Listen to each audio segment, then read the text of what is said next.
നമസ്തേ, ജനം ഡിബേറ്റിലേക്ക് സ്വാഗതം.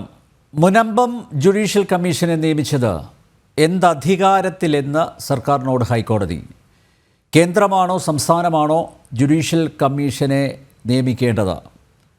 കമ്മീഷനെ നിയമിച്ചത് ജനങ്ങളുടെ കണ്ണിൽ പൊടിയിടാനാണോ എന്നും കോടതി. മുനമ്പം ജുഡീഷ്യൽ കമ്മീഷൻ്റെ അന്വേഷണ പരിധി അറിയിക്കാൻ കോടതി സർക്കാരിനോട് നിർദ്ദേശിച്ചു. കേരള വഖഫ് സംരക്ഷണ വേദി നൽകിയ ഹർജി പരിഗണിക്കവെയാണ് ഹൈക്കോടതിയുടെ ഈ നിരീക്ഷണങ്ങൾ. ജനം ഡിബേറ്റ് പരിശോധിക്കുന്നു. സർക്കാർ ചതിച്ചില്ലേ മുനമ്പത്തുകാരെ? Retired under secretary Stalin Devan, activist doctor Arif Hussain, BJP വക്താവ് അഡ്വക്കേറ്റ് ഷോൺ ജോർജ്, മുനമ്പത്തുകാരനായ റോയ് കുരിശിങ്കൽ, വഖഫ് ഭൂസംരക്ഷണ സമിതി കൺവീനർ TA മുജീബ് റഹ്മാൻ എന്നിവ ചേരുന്നു. എല്ലാ അതിഥികളെയും ഈ സംവാദത്തിലേക്ക് സ്നേഹപൂർവ്വം സ്വാഗതം ചെയ്യുന്നു. ഒപ്പം പ്രേക്ഷകരെയും.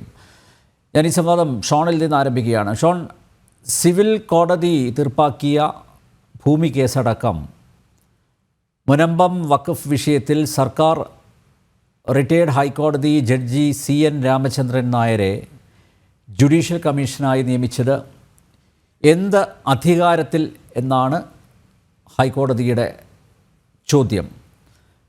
മുനമ്പത്തെ 104 ഏക്കർ ഭൂമി വഖഫ് ഭൂമിയാണെന്ന് നേരത്തെ കോടതി കണ്ടെത്തിയതാണ്. ഈ ഭൂമി കമ്മീഷൻ്റെ അന്വേഷണ പരിധിയിൽ നിന്ന് ഒഴിവാക്കിയിട്ടുണ്ടോ? ഇതുകൂടി ഉൾപ്പെടുത്തി വീണ്ടും കമ്മീഷനെ നിയമിക്കാൻ എന്ത് അധികാരമാണ് സർക്കാരിനുള്ളത്? കമ്മീഷൻ നിയമനം സർക്കാർ മനസ്സിരുത്തിയെടുത്ത തീരുമാനമല്ല. സിവിൽ കോടതി തീർപ്പാക്കിയ ഉടമസ്ഥാവകാശ വിഷയത്തിൽ കമ്മീഷന് ഇടപെടാനാവില്ല. പിന്നെ എങ്ങനെ ഈ ഭൂമിയുടെ ഉടമസ്ഥാവകാശം സംബന്ധിച്ച് തീരുമാനമെടുക്കാൻ കമ്മീഷന് സാധിക്കും? അങ്ങനെ പോകുന്നു ഷോൺ ചോദ്യങ്ങൾ. പൊതുവിൽ ഈ വഖഫ് ഭൂസംരക്ഷണ വേദിയെ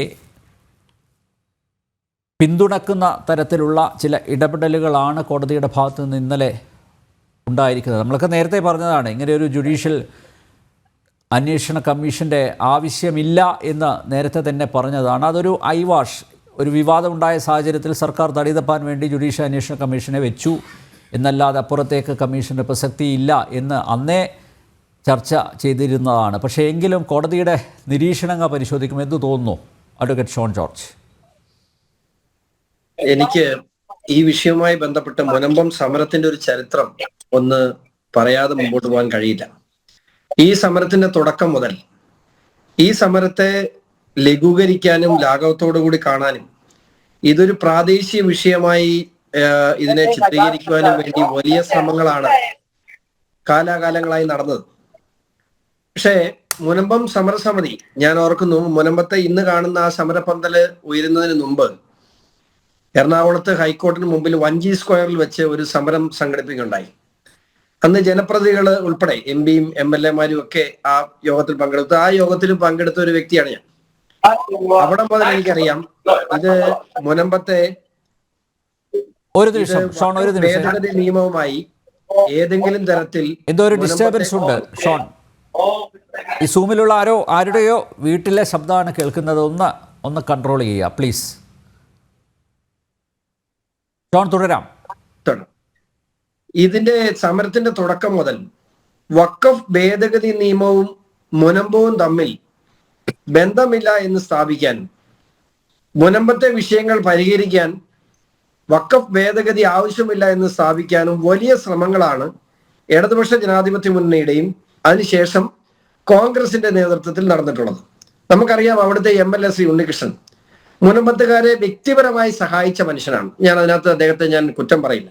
പക്ഷെ വ്യക്തിപരമായി എന്നതിന്റെ അപ്പുറത്തേക്ക് ഈ കാര്യങ്ങൾ എത്തിയപ്പോൾ അദ്ദേഹവും നിസ്സഹായനായിപ്പോയി.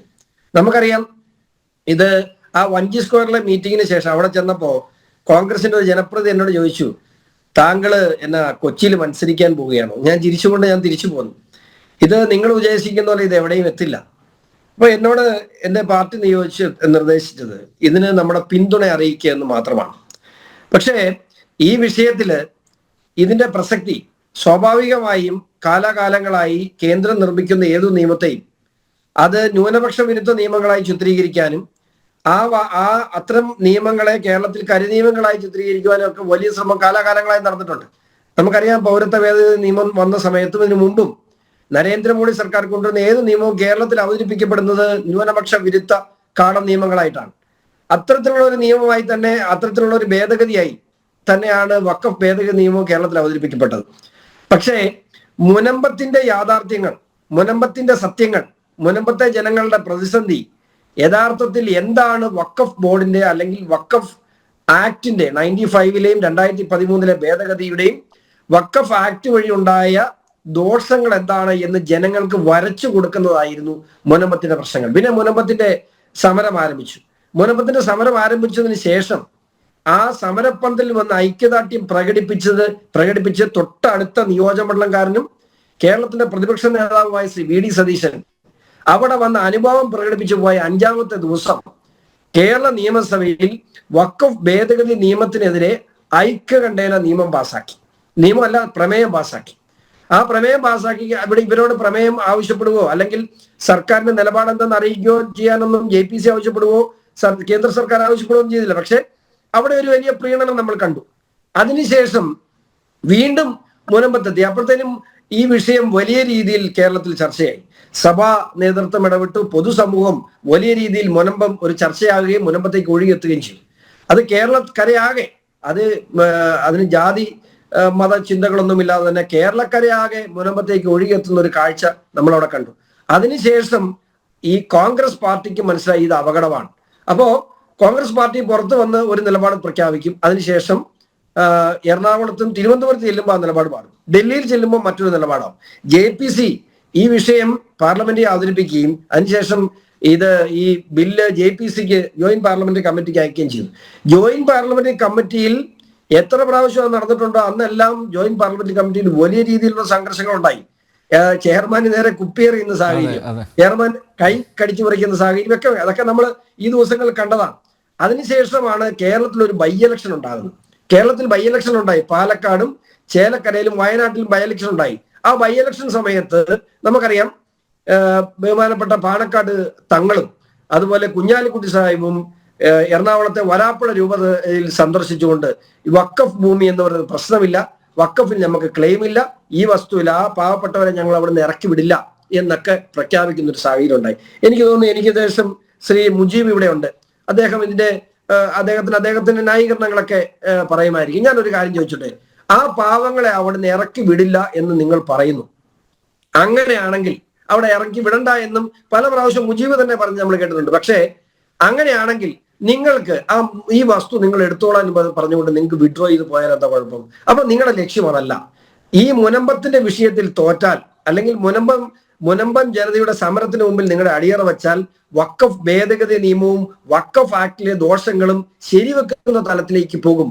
അത് ദേശീയ തലത്തിൽ ഈ പറയുന്ന ജമാഅത്തെ ഇസ്ലാമിയും SDPയും പോലെയുള്ള ശക്തികൾ അല്ലെങ്കിൽ വഖഫ് സംരക്ഷണ സമിതിയുടെ പുറകിൽ ഒളിഞ്ഞിരിക്കുന്ന ശക്തികൾക്ക് തീർച്ചയായും അവരുടെ യഥാർത്ഥ മുഖം പുറത്തു വരും. അവർ വലിയ പരാജയത്തിലേക്ക് പോകും.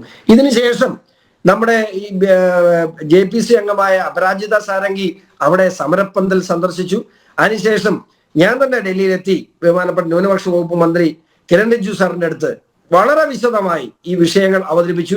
മുനമ്പം എന്ന് പറഞ്ഞാൽ ഇന്ന് ഇന്ത്യയുടെ പ്രധാനമന്ത്രിക്ക് വരെ അറിയാവുന്ന രീതിയിലേക്ക് മുനമ്പം സമരസമിതിയുടെ ആ നിശ്ചയദാർഢ്യം കൊണ്ട് ഈ സമരം വളർന്നു. ഇവിടെ വലിയ പതർച്ച ഇവർക്കുണ്ടായി. അപ്പോ എങ്ങനെ ഈ സമരം അവസാനിപ്പിക്കണം? പല ചർച്ചകൾക്ക് അവസാനം വലിയ സമ്മർദ്ദമാണ് സമരസമിതിയുടെ നേതാക്കളൊക്കെ ഉണ്ട്. അവരോട് ചോദിച്ചാൽ അറിയാം, സമരം അവസാനിപ്പിക്കണം, എന്തും ചെയ്യാം, സമരം അവസാനിപ്പിക്കണം എന്ന ഡിമാൻഡായിരുന്നു. നമ്മൾ ഒരക്ഷരം പോലും ഇവിടെ സമരസമിതിയുടെ നേതാക്കന്മാർ ഇരിപ്പുണ്ട്. BJP ഒരു തരത്തിലും അവർക്ക് എന്തു പിന്തുണ ആവശ്യമുണ്ടോ അതെല്ലാം നമ്മൾ കൊടുക്കുമെന്ന് പറഞ്ഞതല്ല. നമ്മൾ ഒരിക്കലും ആ സമരസമിതിയുടെ ഒരു തീരുമാനങ്ങളിലും നമ്മൾ എടുത്തിട്ടില്ല. പക്ഷെ അവിടുത്തെ വികാരിയച്ഛൻ ഒരു കാര്യം പറഞ്ഞു, ഞങ്ങളുടെ റവന്യൂ അവകാശങ്ങൾ പുനഃസ്ഥാപിച്ചു കിട്ടാതെ ഒരിക്കലും ഞങ്ങൾ ഇതിൽ നിന്ന് പുറകോട്ട് പോകില്ല. അപ്പോഴാണ് അടുത്ത ഒരു അഭ്യാസവുമായിട്ട് സംസ്ഥാന സർക്കാർ ഇറങ്ങുന്നത്. CN Ramendra commission. അദ്ദേഹം ഈ സർക്കാർ വന്നതിന് ശേഷം അദ്ദേഹത്തെ നിയോഗിക്കുന്ന 9ാമത്തെ കമ്മീഷനാണിത്. നമുക്ക് മനസ്സിലാക്കാം. അപ്പൊ എന്താണ് ആ കമ്മീഷനെ നിയോഗിച്ചതിന്റെ ഉദ്ദേശശുദ്ധി എന്നൊക്കെ ചർച്ച ചെയ്തത്. അതിലേക്കൊന്നും ഞാൻ പോയില്ല. ഒരു ജുഡീഷ്യൽ കമ്മീഷനെ അപമാനിക്കുന്നത് ശരിയല്ല, അതുകൊണ്ട് ഞാൻ ആ വിഷയത്തിലേക്കൊന്നും പോയില്ല. പക്ഷേ ഒരു സെൻട്രൽ ആക്ട് വഴി ഉണ്ടായ ഒരു പ്രതിസന്ധിയെ മറികടക്കുവാൻ ഒരു സംസ്ഥാന സർക്കാർ നിയോഗിക്കുന്ന ഒരു കമ്മീഷന് എന്തു ചെയ്യാൻ കഴിയും? കോടതി പച്ചയ്ക്ക് ചോദിച്ചു മിനിങ്ങാന്നത് തന്നെയാണ്. വഖഫ് സംരക്ഷണ സമിതി നൽകിയ അല്ലെങ്കിൽ ആ പരാതിയിലാണെങ്കിൽ പോലും കോടതി ചോദിച്ചൊരു വളരെ വളരെ സിമ്പിൾ ആയിട്ടൊരു കാര്യമാണ്, എങ്ങനെ ഇപ്പോ ഈ ഭൂമി വഖഫ് ഭൂമി അല്ല എന്ന് ഈ കമ്മീഷൻ കണ്ടെത്താൻ പറ്റിയാൽ, അല്ലെങ്കിൽ അതാണല്ലോ യാഥാർത്ഥ്യം.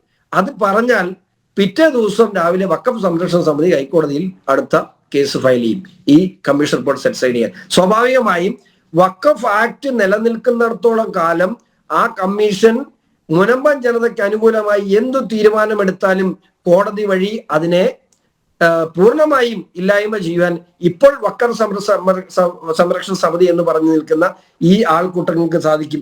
അപ്പോ ഇവിടെ മുനമ്പം സംരക്ഷണ സമിതി ചെയ്ത തെറ്റ് 1900 നമ്മൾ വളരെ നിഷ്പക്ഷമായ നിയമമൊക്കെ ഒന്ന് മാറ്റി വെച്ചിട്ട് പറയട്ടെ, നമ്മളെയൊക്കെ നിയമത്തിൽ വിശ്വസിക്കുന്നവരാണ്. 1985 മുമ്പ് കേരള ഹൈക്കോടതിയുടെ ഡിവിഷൻ ബെഞ്ച് ഇത് ഫാറൂഖ് കോളേജിന്റെ ആണ് എന്ന് പറഞ്ഞ് ഒരു ഉത്തരവ് വരുന്നു. അതായത് അതിന്റെ ടൈറ്റിൽ, ഇന്ത്യയുടെ ഭരണഘടനാ പ്രകാരം ഒരു വസ്തുവിന്റെ ടൈറ്റിൽ ഹൈക്കോടതി ഉത്തരവ് പ്രകാരം ഒരു സ്ഥാപനത്തിൽ ലഭിക്കുന്നു. ആ സ്ഥാപനം അവർക്ക് വിൽക്കുന്നു.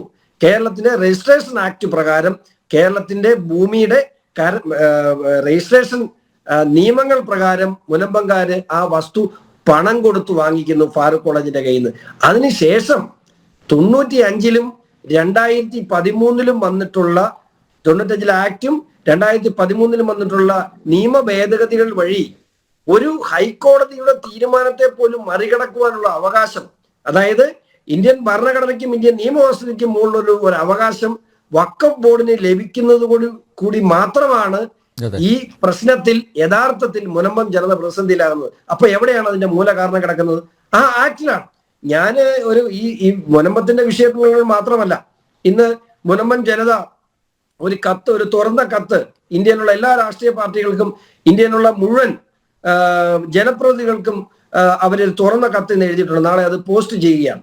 ഞാൻ നാളെ മുനമ്പത്ത് പോകുന്നുണ്ട് ഈ അവരുടെ പരിപാടിയിൽ പങ്കെടുക്കാൻ. പക്ഷെ ഞാനൊരു കാര്യം പറയട്ടെ, ഇത് ഭേദഗതിക്ക് അപ്പുറത്തേക്ക് സത്യം പറഞ്ഞ ആക്ട് തന്നെ റിപ്പീൽ ചെയ്ത് കളയണം എന്നുള്ള അഭിപ്രായത്തോട്, ഇത് ഒരു പാർട്ടിയുടെ നിലപാടിന് വിരുദ്ധമായിട്ട് പറയുന്നില്ല, പക്ഷെ പാർട്ടിയിൽ തന്നെയും അത് മാത്രമല്ല പൊതുസമൂഹത്തിനിടയിലും നിയമവിദഗ്ധർക്കിടയിലും എന്തിന് ഇതുമൂലം കഷ്ടപ്പെടുന്ന നിരവധിയായ ഇസ്ലാം സഹോദരങ്ങൾ എന്നോട് ഈ ആക്ട് തന്നെ റിപ്പീൽ ചെയ്ത് കളയണം എന്ന് പറയുന്ന നൂറുകണക്കിന് ആളുകളും. ഞാൻ പറയട്ടെ, ഇപ്പം ഫാമിലി വഖഫുമായിട്ട് ബന്ധപ്പെട്ട് ഇപ്പൊ ഈ ഭേദഗതിയിൽ വരാത്തൊരു വിഷയമാണ്. അതുമായി ബന്ധപ്പെട്ട് കാസർഗോഡും കണ്ണൂരും കോഴിക്കോടുമുള്ള മുസ്ലിം സഹോദരങ്ങൾ എനിക്ക് കഴിഞ്ഞ ആഴ്ച വളരെ വിശദമായിട്ട് നോട്ട് തരികയും ഞാനത് JPC അംഗങ്ങൾക്കും ബഹുമാനപ്പെട്ട ന്യൂനപക്ഷ വകുപ്പ് മന്ത്രിക്കും ഞാൻ നേരിട്ട് നിവേദനമായി സമർപ്പിച്ചിട്ടുണ്ട്. എന്താണ്, 3-4 തലമുറയായി അവർക്ക് അവരുടെ വസ്തു വിൽക്കാൻ പറ്റില്ല. 10 സെന്റ് ഫാമിലി വഖഫായിട്ട് കൊടുത്തിരിക്കുന്നു. ഏത് 100 വർഷം മുമ്പ് അല്ലെങ്കിൽ 80 വർഷം മുമ്പ്. 3 തലമുറ കഴിഞ്ഞു. ഇത് എങ്ങനെ വിഭജിച്ചെടുക്കും? എങ്ങനെ ഇവർക്കിടയിൽ തന്നെ നൂറുകണക്കിന് ലിറ്റിഗേഷൻസ് ആയിരിക്കുന്നു. അതായത് പ്രാകൃതമായ കുറെ നിയമങ്ങളെ പൊളിച്ചെഴുതിയാൽ മതിയാവൂ. അത് മാത്രമല്ല, ഭരണഘടനയ്ക്ക് മുകളിൽ അത് ആരുടെയും ആകട്ടെ, ഞാനൊരു ഉദാഹരണം പറയട്ടെ. ഈ ഞങ്ങള് ക്രിസ്ത്യാനികൾക്ക് 10 കൽപ്പനകളുണ്ട്. 10 കൽപ്പനകളിൽ 6-ാം പ്രമാണം ലംഘിച്ചാൽ കുഴപ്പമില്ലെന്നാ സുപ്രീം കോടതി പറയുന്നത്. ഞങ്ങൾ ആരെങ്കിലും അതിനെതിരെ സമരം ചെയ്യുന്നുണ്ടോ? എല്ലാം മതവിശ്വാസങ്ങൾക്ക് എല്ലാം പരിമിതികളുണ്ട്. മതവിശ്വാസങ്ങൾ ആവശ്യമാണ്. അവനവന്റെ മനസ്സിലാണ് വേണ്ടത് എന്ന് വെച്ചുകൊണ്ട് ഒരു രാജ്യത്തെ നിയമമല്ലാതാകുമോ? ഒരു രാജ്യത്തിന്റെ നിയമത്തിനാണ് നമ്മൾ മുൻഗണന കൊടുക്കേണ്ടത്. അന്ന് വെച്ചുകൊണ്ട് ഒരു രാജ്യത്ത് ഒരു കോടതി, ഒരു പരമോന്നത നീതിപീഠം ഒരു അഭിപ്രായം പറഞ്ഞാൽ, അല്ലെങ്കിൽ പാർലമെന്റ്, ഒരു നിയമനിർമ്മാണ സഭ ഒരു അഭിപ്രായം പറയുമ്പോൾ അതിന് ഏതെങ്കിലും തരത്തിൽ കോൺസ്റ്റിറ്റ്യൂഷന് ഭരണഘടനയ്ക്ക് വിരുദ്ധമായി ഒരു ആക്ട് നിലനിന്നാൽ, ഇപ്പോ കോൺഗ്രസിന്റെ പല നേതാക്കന്മാരും പറയുന്നുണ്ട് ഇതിനകത്ത് ചില വ്യവസ്ഥകൾ പ്രശ്നമാണ്, ചില വ്യവസ്ഥകൾ പ്രശ്നമല്ല. ഇന്നലെ കഴിഞ്ഞ ദിവസം കേരള കോൺഗ്രസിന്റെ നേതാവോടെ വന്നിട്ട് വഖഫ് ഭേദഗതി നിയമത്തെ പിന്തുണയ്ക്കും. ശ്രീ ഫ്രാൻസിസ് ജോർജ് പറഞ്ഞു, വഖഫ് ഭേദഗതി നിയമത്തിൽ ഈ അപകടകരമായ പ്രത്യേകിച്ച് സെക്ഷൻ 40 ഉൾപ്പെടെയുള്ള ക്ലോസുകൾ അപകടകരമാണ്, അതിനെ ഭേദഗതി വരുമ്പോൾ അതിനെ തീർച്ചയായിട്ടും പിന്തുണയ്ക്കുമെന്ന് പറഞ്ഞു. മുനമ്പത്തുനിന്ന് കോട്ടയത്ത് വന്നപ്പോ അയാളെ കണ്ണുരുട്ടി. ആരാ കണ്ണുരുട്ടി എന്നൊക്കെ നമുക്കറിയാം, ഞാനത് പറയുന്നില്ല. എങ്കിൽ പോലും മുനമ്പത്തുനിന്ന് കോട്ടയത്ത് വന്നപ്പോൾ അയാളുടെ നിലപാട് മാറ്റേണ്ടി വന്നു. ഓർത്തു നോക്കി, ഒരു ജനപ്രതിനിധിക്ക് ഈ നാട്ടിലെ ഭരണഘടനയെ സംരക്ഷിക്കാൻ പറ്റുന്ന ഒരു അഭിപ്രായം പറയാൻ പോലും സ്വാതന്ത്ര്യമില്ലാത്ത നാടായി കേരളം മാറുകയാണ്. ഇത് എവിടെ ചെന്ന് നിൽക്കും ഈ നാട്? യെസ് ഷോൺ, ഞാൻ വരാം. മുജീബ് റഹ്മാൻ, മുജീബ് റഹ്മാൻ, ഹൈക്കോടതിയുടെ നിരീക്ഷണങ്ങൾ നിങ്ങൾക്ക് അനുകൂലമാണ്. പക്ഷേ ഇപ്പോഴും മുനമ്പം ഭൂമി അത് വഖഫ് ഭൂമിയാണ് എന്ന നിലപാടിൽ തന്നെയാണ് ഉറച്ചു നിൽക്കുന്നത്. ഇടയ്ക്ക് ഈ വിവാദമുണ്ടായ സാഹചര്യത്തിൽ ആരെയും കുടിയൊഴിപ്പിക്കരുത് എന്നാണ് ഞങ്ങളുടെ ആഗ്രഹം എന്നൊക്കെ പറഞ്ഞിരുന്നു. ഇപ്പോൾ നിലപാട് മാറ്റം ഉണ്ടായിട്ടുണ്ടോ? കഴിഞ്ഞ ദിവസം ഈ ഹർജി കൊടുത്തവരെ അവിടെ പൊതുവേദിയിൽ ആദരിക്കുന്ന ചടങ്ങൊക്കെ സംഘടിപ്പിച്ചു എന്നൊക്കെ അറിയുകയുണ്ടായി. എന്താണ് നിങ്ങളുടെ നിലപാട്? എന്തായാലും JPC അധ്യക്ഷൻ പറഞ്ഞിരിക്കുന്നത് ഈ സമ്മേളനത്തിൽ തന്നെ, ഈ വരാനിരിക്കുന്ന സമ്മേളനത്തിൽ തന്നെ വഖഫ് നിയമ ഭേദഗതി ബിൽ അവതരിപ്പിക്കും എന്നാണ്. അതിനുള്ള പശ്ചാത്തലമെല്ലാം ഒരുങ്ങിയിട്ടുണ്ട്. നിയമ ഭേദഗതിയെ ഭയക്കുന്നുണ്ടോ?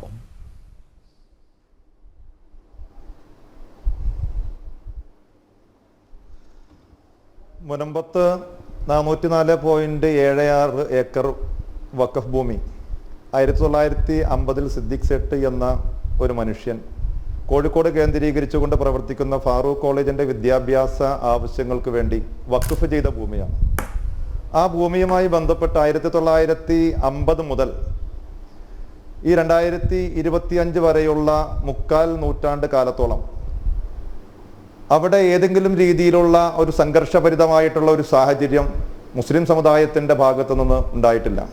നമുക്കറിയാം, ഏതാനും മാസങ്ങൾക്ക് മുമ്പ്, ഒരു 3 മാസങ്ങൾക്ക് മുമ്പ് മുനമ്പത്ത് പ്രവർത്തിക്കുന്ന 12 റിസോർട്ടുകൾക്ക് വഖഫ് ബോർഡ് അവർ പ്രവർത്തിക്കുന്ന ആ ഭൂമി അത് അവർ ഏത് രീതിയിൽ വാങ്ങിയതാണ്, അതിൻ്റെ കൃത്യമായ രേഖകൾ വഖഫ് ബോർഡിൽ ഹാജരാക്കണമെന്ന് ആവശ്യപ്പെട്ടുകൊണ്ടൊരു നോട്ടീസ് അയക്കപ്പെടുന്ന സാഹചര്യമുണ്ടായി. ഇന്നേ വരെ ആ 12 റിസോർട്ടിൻ്റെ ഉടമകൾ വഖഫ് ബോർഡിൻ്റെ മുന്നിൽ അവരുടെ ആ ഭൂമിയുമായി ബന്ധപ്പെട്ടുകൊണ്ടുള്ള രേഖകൾ ഹാജരാക്കാൻ തയ്യാറായിട്ടില്ല.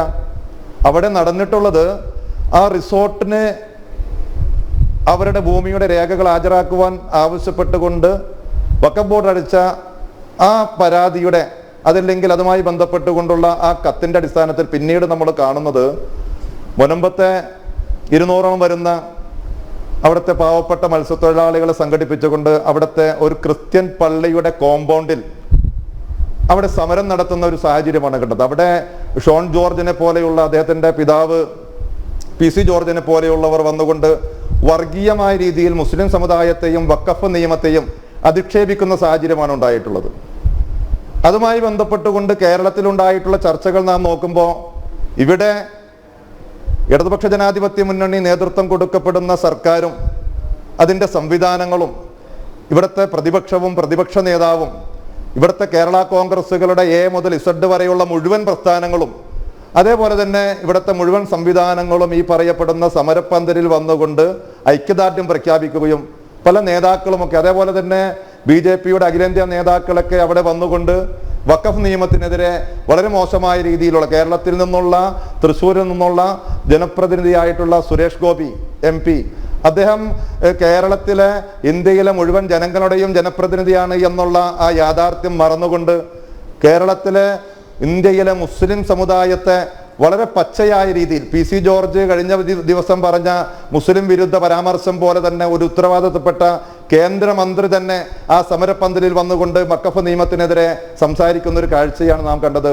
സമുദായത്തിനെതിരെ സംസാരിക്കുന്ന ഒരു കാഴ്ചയാണ് കണ്ടത്.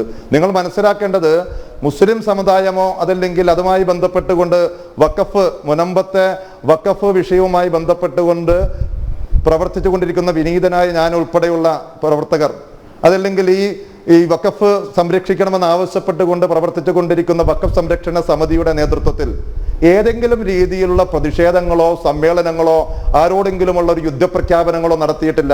നേരത്തെ ഷോൺ ജോർജും അതേപോലെ തന്നെ നമ്മുടെ ആങ്കറും സൂചിപ്പിക്കുകയുണ്ടായി, ഇന്നലെ ബഹുമാനപ്പെട്ട ഹൈക്കോടതിയിൽ നിന്ന് വന്നിട്ടുള്ള ആ പരാമർശങ്ങൾ അത് വഖഫ് സംരക്ഷണ സമിതിക്കും അതേപോലെ തന്നെ ആ വഖഫ് നിയമത്തിനും നിലവിൽ മുസ്ലിമീങ്ങൾക്കും അനുകൂലമാണ് എന്നൊരു പരാമർശം നടത്തുകയുണ്ടായി.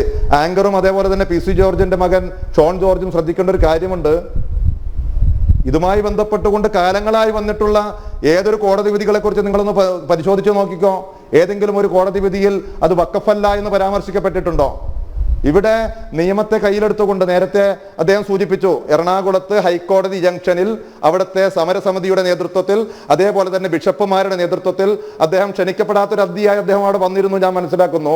അവിടെ നടന്ന ആ സമ്മേളനത്തിൽ വഖഫ് നിയമത്തെക്കുറിച്ചും മുസ്ലിം സമുദായത്തെ പേരെടുത്ത് ആക്ഷേപിച്ചുകൊണ്ടും മുസ്ലിമീങ്ങൾ ഏതെങ്കിലും ഒരു പ്രദേശത്ത് കൂടി നടന്നുപോയാൽ അവർക്ക് ഏതെങ്കിലും ഒരു പ്രദേശത്തെ ഭൂമി കണ്ടിഷ്ടപ്പെട്ടാൽ അവരത് വഖഫാണെന്ന് പറഞ്ഞു കഴിഞ്ഞാൽ ആ പ്രദേശത്തുള്ള മുഴുവൻ ആളുകളും ഒഴിഞ്ഞു കൊടുക്കണമെന്നുള്ള പച്ചക്കളവ് ഉത്തരവാദിത്തപ്പെട്ട സഭാ നേതൃത്വത്തിന്റെ ഭാഗത്തു നിന്നുണ്ടാകുകയുണ്ടായി. ഞാനൊന്ന് ചോദിക്കട്ടെ, ഈ പറയപ്പെടുന്ന ഹൈക്കോടതി ജംഗ്ഷനിലെ വഞ്ചി സ്ക്വയറിന് 50 മീറ്റർ അടുത്താണല്ലോ ബഹുമാനപ്പെട്ട ഹൈക്കോടതി. എന്തുകൊണ്ടാണ് ഉത്തരവാദിത്തപ്പെട്ട സഭാ നേതൃത്വങ്ങൾക്ക് പല കേസുകൾക്കും സുപ്രീം കോടതിയെ വരെ സമീപിച്ചിട്ടുള്ള സഭാ നേതൃത്വങ്ങൾക്ക് എന്തുകൊണ്ടാണ് ഹൈക്കോടതിയുടെ മുന്നിൽ ഈ വാദങ്ങൾ ഉയർത്തിക്കൊണ്ട് നീതി നേടുന്നതിന് വേണ്ടിയുള്ള സാഹചര്യം ഉണ്ടാകാതിരുന്നത്? ഇന്നലെ ഇവിടെ ജനൻചാലനിന്റെ ഉൾപ്പെടെയുള്ള ചർച്ചകളിൽ ഉത്തരവാദിത്തപ്പെട്ട പ്രതിപക്ഷ നേതാവ് സമരപ്പന്തലിൽ പോയിക്കൊണ്ട് അദ്ദേഹം പറഞ്ഞു ഇത് വഖഫല്ല വഖഫല്ല വഖഫല്ല എന്ന് പറഞ്ഞു. CPM-ന്റെ ഉത്തരവാദിത്തപ്പെട്ട CPM-ന്റെ എറണാകുളം ജില്ലാ സെക്രട്ടറി സഖാവ് മോഹനൻ അവിടെ നടന്ന ഐക്യദാർഢ്യ സമ്മേളനത്തിൽ പറഞ്ഞു അത് വഖഫല്ല വഖഫല്ല വഖഫല്ല എന്ന് പറയുന്ന അവസ്ഥയുണ്ടായി. ഒരു ജനപ്രതിനിധിയായിട്ടുള്ള എറണാകുളം ജില്ലയിൽ നിന്നുള്ള മന്ത്രി P. രാജീവ് ഉൾപ്പെടെയുള്ളവർ അവിടുത്തെ സമരപ്പന്തലിൽ ചെന്നുകൊണ്ട് ആ സമരപ്പന്തലിനോട് ചേർന്നുകൊണ്ടുള്ള ഐക്യദാർഢ്യ സമ്മേളനത്തിൽ പങ്കെടുത്തുകൊണ്ട് സംസാരിക്കുകയുണ്ടായി. ഇത് വഖഫല്ല എന്ന് പറയുകയുണ്ടായി. എന്താണ് നിങ്ങളെല്ലാവരും ഒറ്റക്കെട്ടായി നിന്നുകൊണ്ട് പ്രതിപക്ഷവും ഭരണപക്ഷവും BJP-യും ഷോൺ ജോർജും ഈ ജനൻ TV-യും ഒക്കെ ഒറ്റക്കെട്ടായി നിന്നുകൊണ്ട് വഖഫല്ല എന്ന് പറയുമ്പോൾ എന്തുകൊണ്ടാണ് ബഹുമാനപ്പെട്ട ഹൈക്കോടതിയെ നിങ്ങൾക്കത് വഖഫല്ല എന്ന് ബോധ്യപ്പെടുത്താൻ കഴിയാത്തത്? ഇന്നലെ ബഹുമാനപ്പെട്ട ഹൈക്കോടതിയുടെ ഭാഗത്തു നിന്നുള്ള പരാമർശമുണ്ടായി. ആ ഭൂമി വഖഫ് ഭൂമിയാണ് എന്ന് അർത്ഥശങ്കക്കിടയില്ലാതെ നേരത്തെ കണ്ടെത്തപ്പെട്ടിട്ടുള്ളതാണ്. പിന്നെ എന്തിന്റെ അടിസ്ഥാനത്തിലാണ് ഇവിടുത്തെ ചർച്ചയുടെ ടൈറ്റിലും നിലവിൽ സംസ്ഥാന ഗവൺമെന്റ് നിയോഗിക്കപ്പെട്ടിട്ടുള്ള രാമചന്ദ്രൻ ജസ്റ്റിസിന്റെ നേതൃത്വത്തിലുള്ള കമ്മീഷനെ ചോദ്യം ചെയ്തുകൊണ്ടാണ് ബഹുമാനപ്പെട്ട ഹൈക്കോടതിയും അത് തന്നെ ചെയ്തിട്ടുള്ളത്.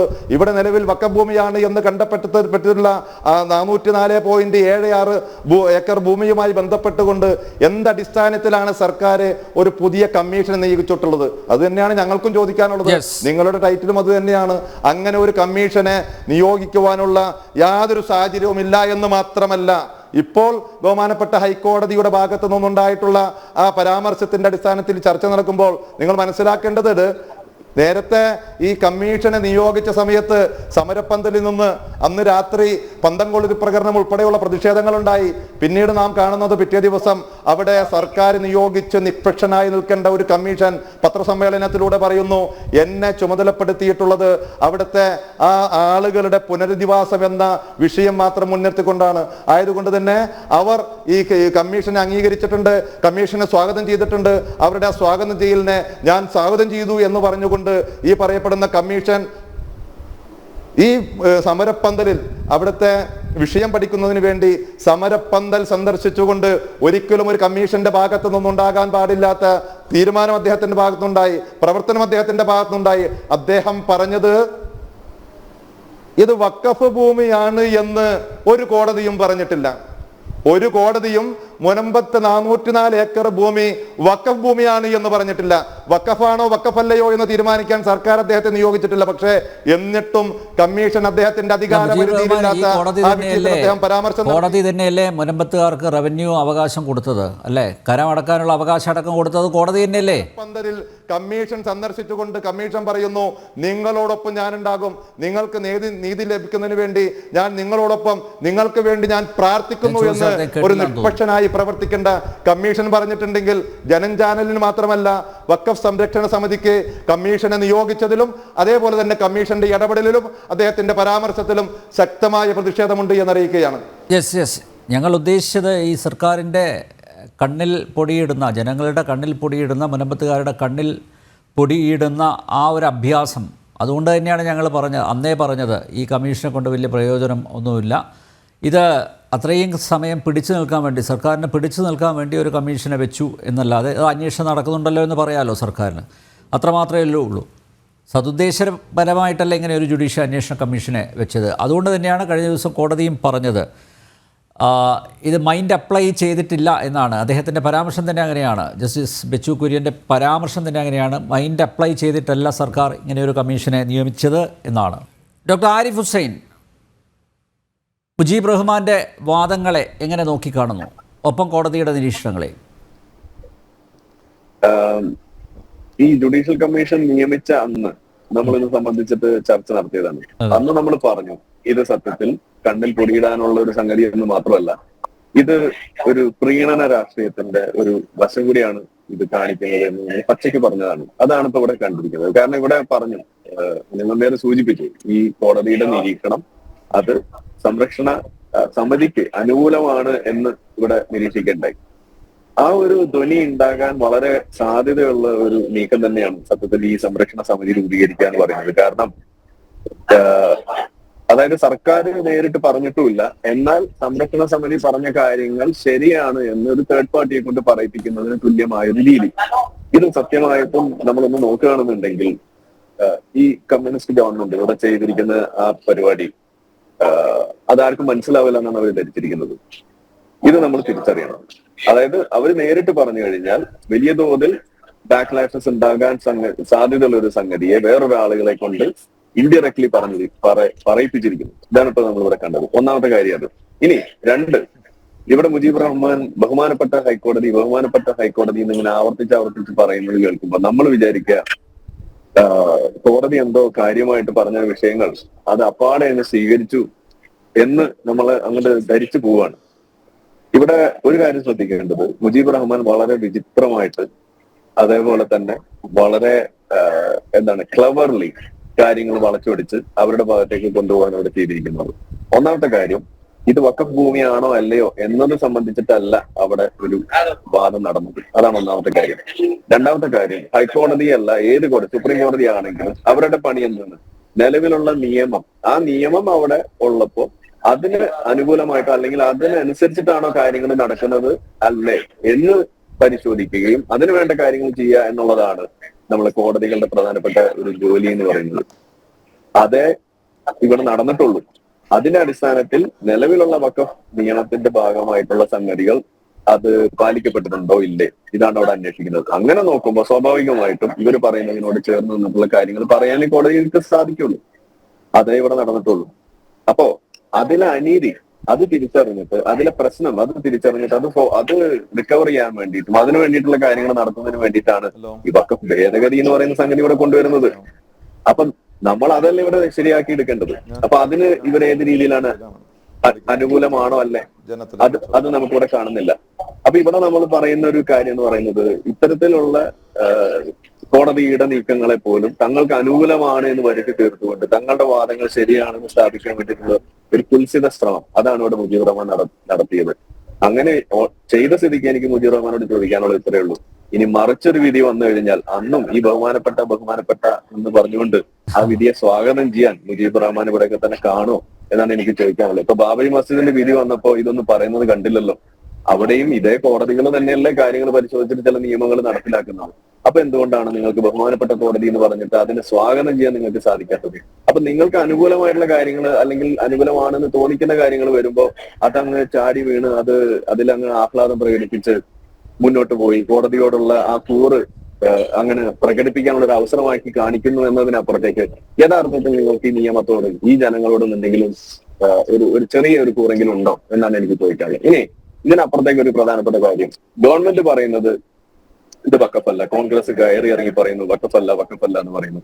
അതേസമയം സംരക്ഷണ സമിതി പറയുന്നു ഇത് വഖഫാണ് എന്ന് പറയുന്നു. ജനങ്ങളെ സംബന്ധിച്ചിടത്തോളം അവര് കൺഫ്യൂസ്ഡ് ആയിട്ട് നിൽക്കുന്നു. ഇതാണ് നമ്മൾ കാണുന്നത്.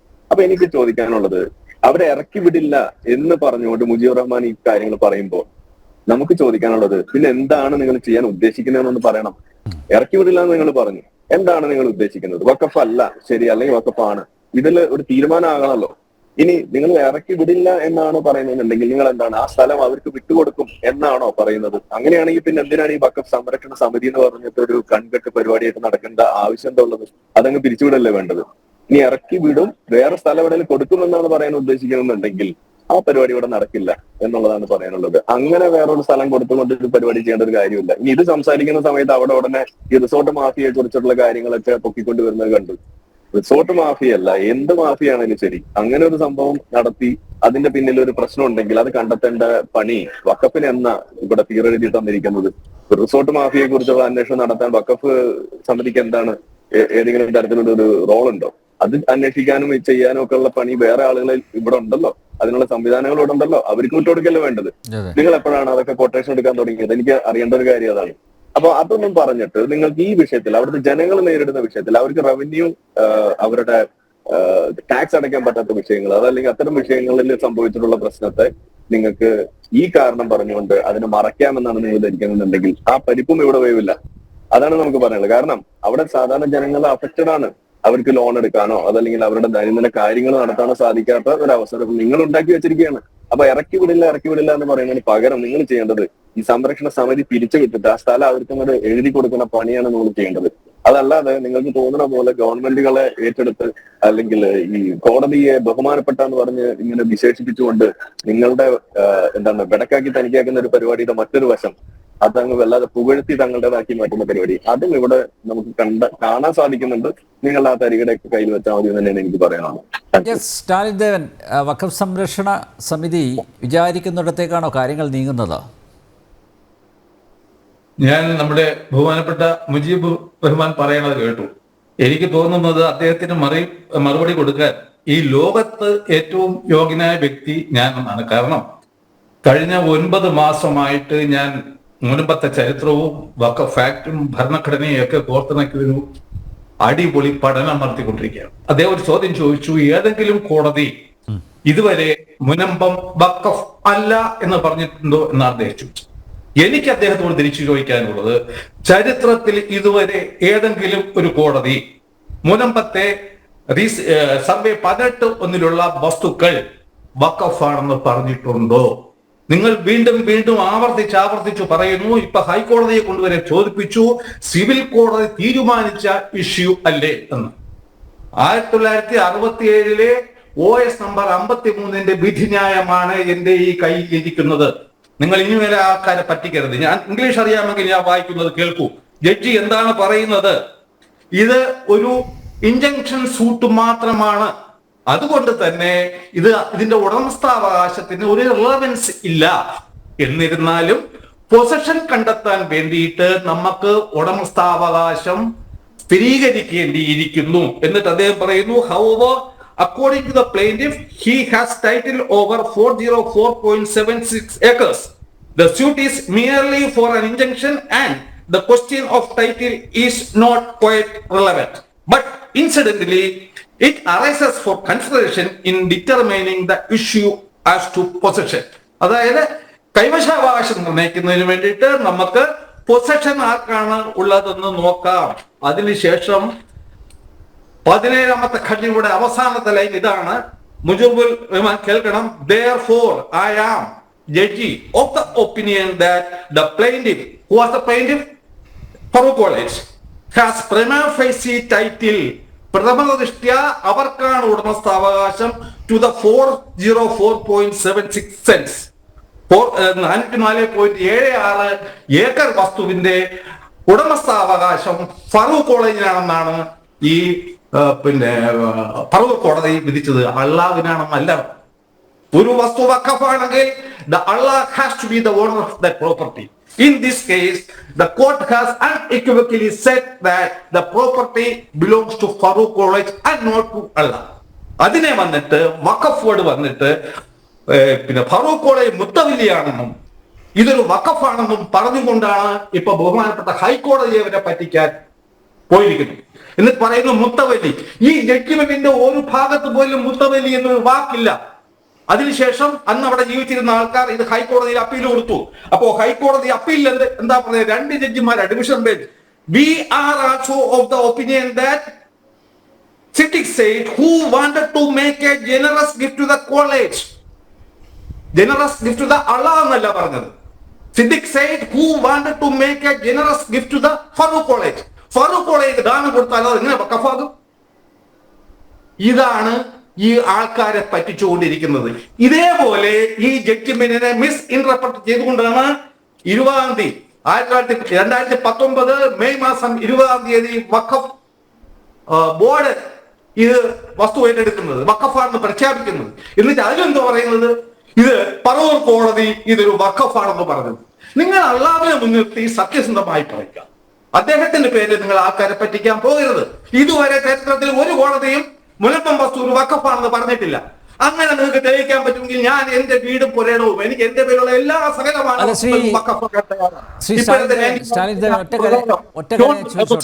താങ്കൾ പറയുന്നതെല്ലാം അംഗീകരിക്കുന്നു. പക്ഷെ ഇന്നലെ ഹൈക്കോടതി ജഡ്ജി ബെച്ചു കുര്യൻ തോമസ് അദ്ദേഹം ഇങ്ങനെ ഒരു പരാമർശം നടത്തിയില്ലേ? മുനമ്പത്തെ 104 ഏക്കർ ഭൂമി വഖഫ് ഭൂമിയാണെന്ന് നേരത്തെ കോടതി കണ്ടെത്തിയതാണ്. ഈ ഭൂമി കമ്മീഷന്റെ അന്വേഷണ പരിധിയിൽ നിന്ന് ഒഴിവാക്കിയിട്ടുണ്ടോ? അങ്ങനെ ഒരു ചോദ്യം ചോദിച്ചിട്ടില്ലേ? ഈ കമ്മീഷന് ഇതൊരു വഖഫാണോ അല്ലയോ തീരുമാനിക്കാനുള്ള യാതൊരു അവകാശമോ അധികാരമോ ഇല്ല. അപ്പോ നമ്മുടെ വഖഫ് ആക്ട് അത് ഡ്രാക്കോണിയൻ ആകട്ടെ അല്ലെങ്കിൽ ഭരണഘടനാപരമാകട്ടെ, ഈ ഇന്ത്യ മഹാരാജ്യത്തെ രണ്ട് ശക്തികൾക്ക് മാത്രമേ ഒരു വസ്തു വഖഫാണോ അല്ലയോ എന്ന് തീരുമാനിക്കാൻ പറ്റൂ. അത് ഫസ്റ്റ് വന്നിട്ട് Waqf board, if they have reasons to believe, അവർക്ക് തീരുമാനിക്കാം. അത് കഴിഞ്ഞാൽ ഇന്ത്യ മഹാരാജ്യത്തിലുള്ള ഒരേ ഒരു ശക്തി വന്നിട്ട് വഖഫ് ട്രൈബ്യൂണൽ മാത്രമാണ്. അതിന്റെ മുമ്പിലാണ് ചരിത്രത്തിൽ ആദ്യമായി ഈ വസ്തു ഒരു വഖഫാണോ അല്ലയോ എന്നുള്ള ക്വസ്റ്റ്യൻ വഖഫ് ബോർഡും ഫറൂഖ് കോളേജും തമ്മിൽ നടക്കുന്നത്. പക്ഷേ എനിക്ക് വളരെ സങ്കടത്തോടു കൂടി പറയാനുള്ള ഒരു കാര്യം എന്താണെന്ന് വെച്ച് കഴിഞ്ഞാൽ, മുനമ്പത്തെ ജനത്തോട് ഞാൻ കഴിഞ്ഞ 8 മാസമായിട്ട് കാല് പിടിച്ചു പറയുന്നു, എത്രയും വേഗം നിങ്ങൾ വഖഫ് ട്രൈബ്യൂണലിൽ പോകൂ. അവരുടെ ഭാഗ്യത്തിന് ഈ നിമിഷം വരെ വഖഫ് ട്രൈബ്യൂണൽ ഒരു വിധി ഇതൊരു വഖഫാണെന്ന് പറഞ്ഞിട്ട് പറയാത്തത് ഇവരുടെ ഭാഗ്യം മാത്രമാണ്. കാരണം അത് പറഞ്ഞു കഴിഞ്ഞാൽ അവരുടെ മുന്നിൽ പിന്നെ ഒരു വാതായനങ്ങളും തുറക്കപ്പെടില്ല ഇപ്പോഴത്തെ നിയമപ്രകാരം. 2, ഈ അമെൻമെന്റ് വന്നാൽ പോലും ഈ വഖഫ് പിന്നെ മുനമ്പത്തുള്ള ആൾക്കാർക്ക് ഒരു ഉപയോഗം ഉണ്ടാകാൻ പോകുന്നില്ല. അത് പിന്നെ ഷോൺ ജോർജിനെ എതിർത്താലും ഞാൻ പറയും. കാരണം വിത്ത് റെട്രോസ്പെക്റ്റീവ് എഫക്ട് വരാൻ പോകുന്നില്ല. അതിന് രാജീവ് ചന്ദ്രശേഖരല്ല, സാക്ഷാൽ നമ്മുടെ പ്രൈം മിനിസ്റ്റർ മോഡി പറഞ്ഞാൽ പോലും it is not going to come with retrospective effect. അതിൽ ഒരേ ഒരു ബെനിഫിറ്റ് കിട്ടൂ, അപ്പീൽ പ്രൊഫഷൻ വരും. ഇപ്പൊ എന്താണ്, വഖഫ് ട്രൈബ്യൂണൽ ഒരു വിധി പറഞ്ഞാൽ അത് ഫൈനലാണ്. അതിലേറെ മുന്നമത്തുകാർക്ക് എക്സാമ്പിൾ പറയാം, അപ്പീൽ കൊടുക്കാൻ പറ്റില്ല, അവർക്ക് ആപ്ലിക്കേഷൻ കൊടുക്കാൻ പറ്റും. ആപ്ലിക്കേഷൻ എന്ന് പറയുന്നത് റിവിഷൻ പെറ്റീഷൻ. റിവിഷൻ പെറ്റീഷനിൽ ഹൈക്കോടതിയിൽ സുപ്രീം കോടതി ആയാലും അവർക്ക് ക്വസ്റ്റ്യൻ ഓഫ് ഫാക്ട്സ് നോക്കാൻ പറ്റത്തില്ല. They will only look into the question of law, നിയമം. അപ്പൊ വഖഫ് ആക്ട് എടുത്ത് വെച്ച് നോക്കും. വഖഫ് ആക്ടിന്റെ അടിയിൽ അതിൽ പറയുന്ന വ്യവസ്ഥകൾക്ക് അനുസൃതമാണോ വിധി എന്ന് മാത്രമേ നോക്കൂ. അപ്പോ ഈ മുനമ്പക്കാർക്ക് ഈ വരാൻ പോകുന്ന അമെൻമെന്റ് കൊണ്ട് രാഷ്ട്രീയക്കാർ പറയുമായിരിക്കും ഒരുപാട് ഉപയോഗങ്ങൾ ഉണ്ടാവുന്നു, but absolutely they are not going to get anything out of it. അപ്പോ ഇത് ഈ മുനമ്പത്തുകാർ അവിടെ ഈ സമരം നടന്നത് ബുദ്ധിയില്ലാത്തതുകൊണ്ടെന്ന് ഞാൻ പറയും. എനിക്ക് പറയുന്ന ഒരു വിഷമമൊന്നുമില്ല, കാരണം അവരെ ഏറ്റവും കൂടുതൽ സഹായിക്കാൻ രക്ഷിച്ച ഒരു വ്യക്തിയാണ് പേഴ്സണൽ ലെവൽ. ഞാൻ അവരുടെ മുൻ ആധാരങ്ങൾ പൊക്കിയെടുത്തുകൊണ്ട് വന്ന് നോക്കിയപ്പോ 1950 നവംബർ മാസം 1-ാം തീയതിയാണ് സിദ്ദിഖ് ചെട്ടു ഒരു വഖഫ് ഉണ്ടാക്കിയെന്ന് ഇപ്പം വഖഫ് സംരക്ഷണ സമിതിക്കാർ ആവശ്യപ്പെടുന്നത്. പക്ഷെ വഖഫ് ഉണ്ടാക്കണമെങ്കിൽ ആ വസ്തുവില് ആ വ്യക്തിക്ക് 100% ഉടമസ്ഥാവകാശം ഉണ്ടായിരിക്കണം. പക്ഷേ അന്ന് ആ വസ്തുവില് 11 വയസ്സ് മാത്രം പ്രായമുള്ള ആമിന എന്ന് പറയുന്ന ഒരു പെൺകുട്ടിക്ക് അവകാശം ഉണ്ടായിരുന്ന വസ്തുവിനെയാണ് ഈ വഖഫ് ബോർഡുകാര് ഇപ്പൊ വന്നിട്ട് സിദ്ദിഖ് ചെട്ടു വഖഫ് ഉണ്ടാക്കിയെന്ന് പറയും. അപ്പോ 100% അവകാശമില്ലാത്ത ഒരു വസ്തുവിനെ വഖഫാക്കാൻ പറ്റും എന്ന് ഒരു മുസ്ലിം മത പണ്ഡിതനും പോലും പറയത്തില്ല. ഇത്രയും വസ്തുനിഷ്ഠമായിട്ട് ഈ കാര്യങ്ങൾ ഈ മുനമ്പക്കാർക്ക് വഖഫ് ട്രൈബ്യൂണലിന് മുമ്പിൽ അവതരിപ്പിക്കാമെന്നിരിക്കെ അവര് വെറുതെ ഈ രാഷ്ട്രീയക്കാരെ പറയാൻ പോവുക. അവര് ഇതുവരെ ഒന്ന് ആലോചിച്ച് നോക്കൂ, അവരുടെ ഏക രക്ഷാമാർഗം കിടക്കുന്നത് വഖഫ് ട്രൈബ്യൂണലിലാണ്. അവർ ഇതുവരെ അങ്ങോട്ട് തിരിഞ്ഞു നോക്കിയിട്ടില്ല. പിന്നെ ആരുടെയോ ഭാഗത്തിന് ഇതുവരെ വഖഫ് ട്രൈബ്യൂണലിൽ ഇത് വഖഫായി പ്രഖ്യാപിച്ചിട്ടില്ല. പ്രഖ്യാപിച്ചിരുന്നു എങ്കിൽ ഇവർക്കൊക്കെ കടലിൽ ചാടാൻ മാത്രമേ പറ്റൂ, വേറെ ഒരു രക്ഷയില്ല. നിയമപരമായിട്ട് അവരുടെ മുന്നിൽ ആർക്കും ഒന്നും ചെയ്യാൻ പറ്റത്തില്ല. അതുകൊണ്ട് അവര് മനസ്സിലാക്കേണ്ടത് ഈ കേരള സർക്കാരിനോ ഈ കേന്ദ്ര സർക്കാരിനോ ഇപ്പോൾ നിലവിലുള്ള വഖഫ് ആക്ടിന്റെ അടിസ്ഥാനത്തിൽ അവരെ സഹായിക്കാൻ കഴിയില്ല എന്ന പച്ച പരമാർത്ഥം മുനമ്പത്തെ സാധാരണ പാവപ്പെട്ട ഒരുപാട് ആൾക്കാരുണ്ട്. അവരുടെ ഈ ഭൂസംരക്ഷണ സമിതി എന്ന് പറഞ്ഞ അവരുടെ കുറെ നേതാക്കന്മാരുണ്ട്. എല്ലാ നിയമവും കരയെ കുറിച്ചിരിക്കുന്നതാണ് അവരുടെ വിചാരം. പറഞ്ഞാൽ കേൾക്കത്തില്ല. അവർക്ക് അവരുടെ നേതാക്കന്മാർ പറയുന്നത് മാത്രം അവർ കേൾക്കും. പക്ഷേ അതോട് കൂടി എന്ത് സംഭവിക്കും എന്ന് വെച്ച് കഴിഞ്ഞാൽ ഈ 610 കുടുംബങ്ങളും ഭാവിയിൽ ആത്മഹത്യ ചെയ്യേണ്ടി വരും. അതിന്റെ ഉത്തരവാദിത്വം ഇപ്പോഴത്തെ അവിടുത്തെ ഈ ഭൂസംരക്ഷണ സമിതിയുടെ നേതാക്കൾ, അത് ഞാൻ പേരൊന്നും പറയുന്നില്ല, ആ നേതാക്കൾക്ക് മാത്രമായിരിക്കും എന്ന് ഞാൻ ഇവിടെ പറയാൻ ആഗ്രഹിക്കുകയാണ്. റോയ് കുരിശിങ്കൽ സമരസമിതിയിൽ ഉള്ള വ്യക്തിയാണ്, നാട്ടുകാരൻ കൂടിയാണ്. റോയ് കുരിശിങ്കൽ, വഖഫ് ട്രിബ്യൂണലിനെ സമീപിക്കാത്തത് എന്താണ് തടസ്സം? സ്റ്റാൻലിൻ ദേവൻ സാർ പല പ്രാവശ്യം ഭൂസംരക്ഷണ സമിതിക്കാരോട് ഇത് പറഞ്ഞിട്ടുണ്ടെന്ന് സാറ് തന്നെ വ്യക്തിപരമായി എന്നോട് പറഞ്ഞിട്ടുണ്ട്. ഞാൻ കഴിഞ്ഞ ദിവസങ്ങളിൽ സാറുമായിട്ട് സംസാരിച്ചിരുന്നു. അതിനുള്ള ശ്രമങ്ങൾ വ്യക്തിപരമായിട്ടെങ്കിലും ഞാൻ നടത്തുമെന്ന് ഇവിടെ പറയുകയാണ്. നേരത്തെ സംസാരിച്ച മുജീബ് റഹ്മാൻ ഒരു കാര്യം പറഞ്ഞത് ഇത് വഖഫാണെന്ന് കോടതി പറഞ്ഞിട്ടുണ്ടെന്നാണ്. ഞങ്ങൾ മനസ്സിലാക്കുന്നത് ഈ ശരിക്കും പറഞ്ഞു കഴിഞ്ഞാൽ ഇത് ആളിക്കത്തുന്ന ദീപം അണയാൻ പോകുന്നതിന്റെ തുല്യമാണ് വഖഫ് ബോർഡിന്റെ മുനമ്പത്തുള്ള അവകാശവാദങ്ങൾ എന്നാണ്. കാരണം അവരിപ്പോ പെട്ടിരിക്കുന്നത് ഒരു എലിപ്പത്തായത്തിലാണ്. അവർക്ക് ഒരിക്കലും ഇതിൽ നിന്ന് പുറകിലേക്ക് പോകാൻ പറ്റില്ല. മുനമ്പത്തിലെ അവരുടെ അവകാശവാദങ്ങൾ വഖഫ് സംരക്ഷണ സമിതിയാണെങ്കിലും വഖഫ് ബോർഡാണെങ്കിലും അത് തീർത്തും അന്യായമാണെന്ന് അവർക്ക് 101% ഉറപ്പുണ്ട്. പക്ഷേ അവർ അതിൽ നിന്ന് പിന്മാറിയാൽ സംഭവിക്കാൻ പോകുന്നത് ഈ രാജ്യത്തുടനീളം അന്യായമായി ഇവർ കൈവശം വെച്ചിരിക്കുന്ന പല ഭൂമികളും അല്ലെങ്കിൽ അവരുടെ വെബ്സൈറ്റിൽ പറഞ്ഞിരിക്കുന്ന പല കാര്യങ്ങളും തെറ്റാണെന്ന് തെളിയുകയും മുനമ്പം ഒരു ലാൻഡ്മാർക്കായി അവരുടെ മുമ്പിൽ നിൽക്കുകയാണ്. ഇത് നേരത്തെ തന്നെ ഞങ്ങളുടെ ആളുകള് അന്നത്തെ വഖഫ് ബോർഡ് ചെയർമാനോട് സംസാരിച്ചാണ്. ഇത് ന്യായമായ കാര്യത്തിന് വേണ്ടിയാണ് ഞങ്ങൾ പോകുന്നതെന്ന് പറഞ്ഞപ്പോൾ അദ്ദേഹം വെല്ലുവിളിച്ചതാണ്. ആ വെല്ലുവിളി ഇപ്പൊ കാലത്തിന്റെ തികവില് തിരിഞ്ഞു വന്നിരിക്കുകയാണ്. മുനമ്പം തോറ്റു കഴിഞ്ഞാൽ, അതുകൊണ്ടാണ് ഞാൻ കഴിഞ്ഞ ദിവസം വരെ എന്റെ ഫേസ്ബുക്കിൽ ക്യാപ്ഷൻ ഇട്ടത്, മുനമ്പം തോറ്റാൽ ഇന്ത്യ തോറ്റു. കാരണം ഞാനിപ്പോൾ പറയുന്നത് മുനമ്പം സമരം ഒരിക്കലും മുനമ്പത്തുകാർക്ക് വേണ്ടി മാത്രമല്ല. ഇത്രയ്ക്ക് മതാധിപത്യത്തിന് അനുകൂലിക്കുന്ന ഒരു വഖഫ് ആക്ട് ഈ ലോകത്തില് ഈ രാജ്യത്ത് നിലനിൽക്കുമ്പോൾ നാളെ നമ്മള് റിപ്പബ്ലിക് ദിനം ആഘോഷിക്കുകയാണ്. എന്തർത്ഥമാണുള്ളത്? തുറന്ന ജയിലിൽ ഇവിടെ ജനിച്ച മനുഷ്യരെ കഴിഞ്ഞ 3 വർഷമായിട്ട് പരമകാരുണ്യനായ ദൈവത്തിന്റെ പേരിൽ തടഞ്ഞു വെക്കപ്പെട്ടിരിക്കുകയാണ്. ഇത് ചോദ്യം ചെയ്യാൻ വേണ്ടി ഇവിടുത്തെ ഇടത് വലത് കേരളം ഭരിക്കുന്ന പാർട്ടികൾക്കോ കഴിഞ്ഞ ദിവസം അവിടെ വന്ന് XMLA എന്ന് അവകാശപ്പെട്ട TV അൻവറിനെ സാധിക്കുന്നില്ല. അദ്ദേഹം പറഞ്ഞ എന്താ, തൃണമൂൽ കോൺഗ്രസ് ഞങ്ങളുടെ ഒപ്പമാണെന്നാണ്. ഇന്നത്തെ പത്രവാർത്തകൾ നോക്കുക, JPCയിലെ തൃണമൂൽ കോൺഗ്രസുകാരുടെ സംഭവം നോക്കുക. അപ്പോൾ രാഷ്ട്രീയക്കാർക്ക് ഇതൊരു ഉപജീവനത്തിനുള്ള മാർഗവും ഞങ്ങൾക്ക് ഒരു നിലനിൽപ്പിന്റെ പ്രശ്നമാണ്. ആ സമരം എങ്ങനെയെങ്കിലും കെട്ടടങ്ങുമെന്നാണ് ഇവർ വിചാരിച്ചിരിക്കുന്നതെങ്കിൽ അത് ഒരിക്കലും കെട്ടടങ്ങാൻ പോകുന്നില്ല. സമരം കൊണ്ട് ഗുണമുണ്ടായില്ലെന്നുള്ള വാദത്തോട് ഞാൻ യോജിക്കുന്നില്ല. എല്ലാ ബഹുമാനത്തോടും കൂടി ഞാൻ സ്റ്റാലിൻ ദേവൻ സാറിനോട് അതിനോട് വിയോജിക്കുകയാണ്. കാരണം കഴിഞ്ഞ ജനുവരി 22-ാം തീയതി വന്നപ്പോൾ 3 വർഷമായി തുറന്ന ജയിലിലുള്ള ഞങ്ങൾ ജീവിതം തുടങ്ങിയിട്ട് ഒത്തിരിയേറെ റിട്ട് പെറ്റീഷനുകൾ ഭൂസംരക്ഷണങ്ങളുടെ പേരിൽ കൊടുത്തിട്ടുണ്ട്. ഞാൻ മനസ്സിലാക്കുന്നത് പ്രകാരം റിട്ട് പെറ്റീഷനുകൾ കൊണ്ട് യാതൊരു ഗുണവുമില്ല എന്ന് സ്റ്റാലിൻ ദേവൻ സാറ് പറയുന്നതിനോട് ഞാൻ 100% യോജിക്കുന്നു. ഇപ്പോഴത്തെ വഖഫ് ആക്ട് നിയമപ്രകാരം വഖഫ് ട്രൈബ്യൂണലിൽ മാത്രമാണ് അതിൽ തീരുമാനമെടുക്കാൻ പറ്റില്ല. ഇനി മറ്റൊരു കാര്യമുള്ളത്, കഴിഞ്ഞ ഡിസംബർ 27-ാം തീയതിയാണെന്ന് എന്റെ ഓർമ്മ ശരിയാണെങ്കിൽ ഇടതുപക്ഷ പ്രത്യേകിച്ച് CPM-ന്റെ ഒരു വിശദീകരണ യോഗം ഞങ്ങളുടെ സമരപ്പന്തലിന് തൊട്ടടുത്തുണ്ടായിരുന്നു.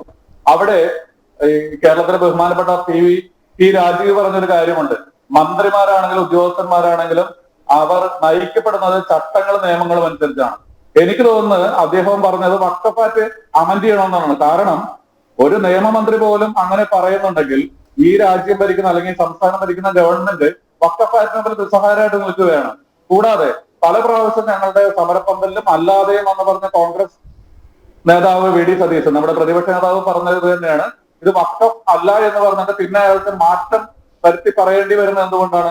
സംഘടിത ശക്തിയായ വോട്ട് ബാങ്കിന് മുമ്പിലാണ് ഇവരെല്ലാവരും പറയുന്നത്. അതിനുശേഷം അവിടെ ബഹുമാനപ്പെട്ട മുൻ മന്ത്രിയായ ചെന്നിത്തല വന്നിരുന്നു. അദ്ദേഹത്തിനോട് ചോദ്യങ്ങൾ ചോദിച്ചപ്പോൾ അദ്ദേഹം അവിടെയുള്ള ജനങ്ങളെ ഉപദേശിച്ചത് എന്താണെന്ന് അറിയാമോ? നിങ്ങൾ വികാരം കൊള്ളല്ലേ, വിവേകമുള്ളവരാകുന്നു. ഇവർക്ക് എന്തെങ്കിലും വിവേകമുണ്ടെങ്കിൽ ഇപ്പൊ അവതരിപ്പിക്കാൻ പോകുന്ന വഖഫ് അമെൻഡ്മെന്റ് ആക്ട്, മുനമ്പത്ര കാര്യം പോട്ടെ, മറ്റുള്ള ഈ രാജ്യത്തെ ജനങ്ങളോട് എന്തെങ്കിലും ഒരു കാരുണ്യമുണ്ടെങ്കിൽ അല്ലെങ്കിൽ എന്തെങ്കിലും പ്രതിബദ്ധത ഉണ്ടെങ്കിൽ ഇവർ ചെയ്യേണ്ടത് എന്താണ്? ആ ആക്ടിനെ കുറിച്ചൊന്ന് പഠിച്ചിട്ട് മറ്റൊരു ബദൽ ഇവർക്ക് സമർപ്പിക്കാൻ പറ്റിയിട്ടില്ല. ഇത്രയും വലിയ പ്രതിപക്ഷമുണ്ടല്ലോ, ഇന്ത്യ മുന്നണി ഉണ്ടല്ലോ, എന്തുകൊണ്ട് ഇവർക്ക് സാധിക്കുന്നില്ല? അപ്പൊ ഇവർക്ക് എല്ലാവർക്കും സംഘടിത ശക്തിയായ വോട്ട് ബാങ്ക് മാത്രമാണ്. മുനമ്പത്തെ ജനങ്ങളുടെ പ്രശ്നങ്ങളല്ല ഇവർക്ക് വേണ്ടത്. ഞങ്ങൾ ഇപ്പോഴും പ്രതീക്ഷിക്കുന്നത് മുൻകൂർ പ്രാബല്യത്തോടെ വഖഫ് ആക്ട് അമെൻഡ് ചെയ്യപ്പെടുന്നത് തന്നെയാണ്. അതിന് കഴിഞ്ഞില്ലെങ്കിലും കുറച്ചെങ്കിലും ഞങ്ങൾക്ക് ആശ്വാസം ലഭിക്കുമെന്ന് തന്നെയാണ്. കാരണം അതിൽ വരാൻ പോകുന്ന ചില നിയമങ്ങളെങ്കിലും ഇപ്പോഴുള്ള ഈ രീതികളിൽ നിന്ന് നമുക്ക് മാറ്റം ഉണ്ടാവും. എനിക്ക് ഒറ്റ കാര്യം പറയാനുള്ളത്, ഇത് വഖഫ് ബോർഡിന്റെ അവസാനത്തെ ശ്രമമാണ്. ഇതിൽ നിന്ന് അവർ പിന്മാറുകയെന്നാണ് നല്ലത്. പിന്മാറിയാലും ഇല്ലെങ്കിലും മുനമ്പം ജയിക്കുകയും ഇത് സത്യക്കും നീതിക്കും വേണ്ടിയുള്ള സമരമാണ്. അല്ലെങ്കിൽ സംഭവിക്കാൻ പോകുന്ന ഇന്ത്യ രാജ്യത്തെ എല്ലാ നിയമവും ഇന്ത്യൻ ഭരണഘടനയ്ക്കും എതിരായിട്ടായിരിക്കും. ഞങ്ങൾ തോറ്റാൽ ഇന്ത്യ തോൽക്കൂ എന്ന് പറയുന്നത് കൊണ്ടാണ് ഇത്രയ്ക്ക് ആധിപത്യമുള്ള ഒരു വഖഫായത്തിനെ അറബിക്കടലിൽ എറിയാൻ തന്നെയാണ് ഞങ്ങളുടെ സമരം. അതുവഴി ഇന്ത്യയെ വഖഫായത്തിൽ നിന്നും രക്ഷിക്കുക തന്നെ ചെയ്യുമെന്ന് ഞങ്ങൾ ഇനിയും മുന്നിൽ പറഞ്ഞുകൊണ്ടിരിക്കും. ഓക്കെ റോയ്. യെസ് ഷോൺ, വ്യത്യസ്തമായിട്ടുള്ള അഭിപ്രായങ്ങളാണ് ഇത്രയും സമയത്തെ ചർച്ചയിൽ നിന്നും ഉയർന്നു വന്നിരിക്കുന്നത്. ഷോണെ, ഈ സ്റ്റാലിൻ ദേവൻ പറഞ്ഞിരിക്കുന്നത് നിയമം ഭേദഗതി ചെയ്താലും അതിൻ്റെ പ്രയോജനം മുനമ്പത്തുകാർക്ക് ലഭിക്കില്ല എന്ന് കട്ടായം പറഞ്ഞിരിക്കുകയാണ്. അങ്ങനെ ഒരു അവസ്ഥ ഉണ്ടാവുമോ? എനിക്ക് എല്ലാ കാര്യങ്ങളിലും ഒരു ചാനൽ ചർച്ചയിൽ വെളിപ്പെടുത്താൻ എനിക്ക് ബുദ്ധിമുട്ടുണ്ടെങ്കിൽ പോലും ഒരു കാര്യം വ്യക്തമായി പറയാം. മുനമ്പം ജനതയുടെ പ്രശ്നങ്ങൾക്ക് ശാശ്വത പരിഹാരമുണ്ടാക്കാൻ പറ്റുന്ന കാര്യങ്ങൾ ആ ഭേദഗതി നിയമത്തിലുണ്ടാവും. ഞാൻ ഇപ്പോഴും സൂചിപ്പിക്കുന്നു, ശാലിൻ സാർ പറഞ്ഞ ഒരു കാര്യത്തിൽ ഞാൻ അനുകൂലിക്കുകയാണ്. ഇത് ഭേദഗതി അല്ല ആവശ്യം, ഇതിനെ ശരിക്കും പറഞ്ഞ ഈ ആക്ട് തന്നെ റിപ്പീൽ ചെയ്യുക എന്നുള്ളതാണ് ഇതിന്റെ ആവശ്യമെന്ന് അഭിപ്രായം. അതെന്റെ വ്യക്തിപരമായ മാത്രം അഭിപ്രായമാണ്. അങ്ങനെ ഒരു അഭിപ്രായമുള്ള ആളാണ് ഞാൻ. ഭാവിയിൽ അത് സംഭവിക്കും എന്ന് ഞാൻ വിശ്വസിക്കുന്നു. കാരണം ഇത് ശരീഅത്ത് നിയമത്തിന്റെ അടിസ്ഥാനത്തിലല്ല ഒരു രാജ്യത്തെ നിയമം നിർമ്മിക്കേണ്ടത്. ആ രാജ്യത്തിൽ ഇസ്ലാം സമൂഹത്തില് ഉള്ള ആളുകൾക്ക് അവരുടെ ഈ വഖഫ് ചെയ്യപ്പെടുന്ന സ്വത്ത് കൃത്യമായി സംരക്ഷിക്കപ്പെടണം. നമ്മളിത് മുമ്പും ചർച്ച ചെയ്തിട്ടുള്ളൊരു കാര്യം, 1,20,000 കോടി രൂപയുടെ അസറ്റാണ് വഖഫ് ബോർഡിനുള്ളത്. ആ വഖഫ് ബോർഡിന്റെ കണക്കനുസരിച്ച് ഇതിനു മുമ്പ് നമ്മുടെ സച്ചാർ കമ്മിറ്റി റിപ്പോർട്ട് അനുസരിച്ച്, അത് BJP നിയമിച്ചതല്ല കേട്ടോ, അത് പ്രത്യേകം പറയണം. സച്ചാർ കമ്മിറ്റി റിപ്പോർട്ട് അനുസരിച്ച് 12,000 കോടി രൂപയുടെ വരുമാനം യഥാർത്ഥത്തിൽ വഖഫിന്റെ സ്വത്തുക്കളിൽ നിന്നും യഥാർത്ഥത്തിൽ വരേണ്ടതാണ്. അത് ഇപ്പോഴല്ല, ഈ നിയമമൊക്കെ വരുന്നതിന് മുമ്പുള്ള കണക്കാണ്. പക്ഷെ 2024 ബില്ല് അവതരിപ്പിച്ചുകൊണ്ട് പാർലമെന്റ് നടത്തിയ പ്രസംഗത്തിൽ ബഹുമാനപ്പെട്ട ന്യൂനപക്ഷ വകുപ്പ് മന്ത്രി ശ്രീ കിരൺ റിജിജു സാർ പറഞ്ഞൊരു കാര്യമുണ്ട്. 2023-24 കാലഘട്ടത്തിലെ വഖഫ് ബോർഡിന്റെ മൊത്തത്തിലുള്ള വരുമാനം 63 കോടി രൂപയാണ്.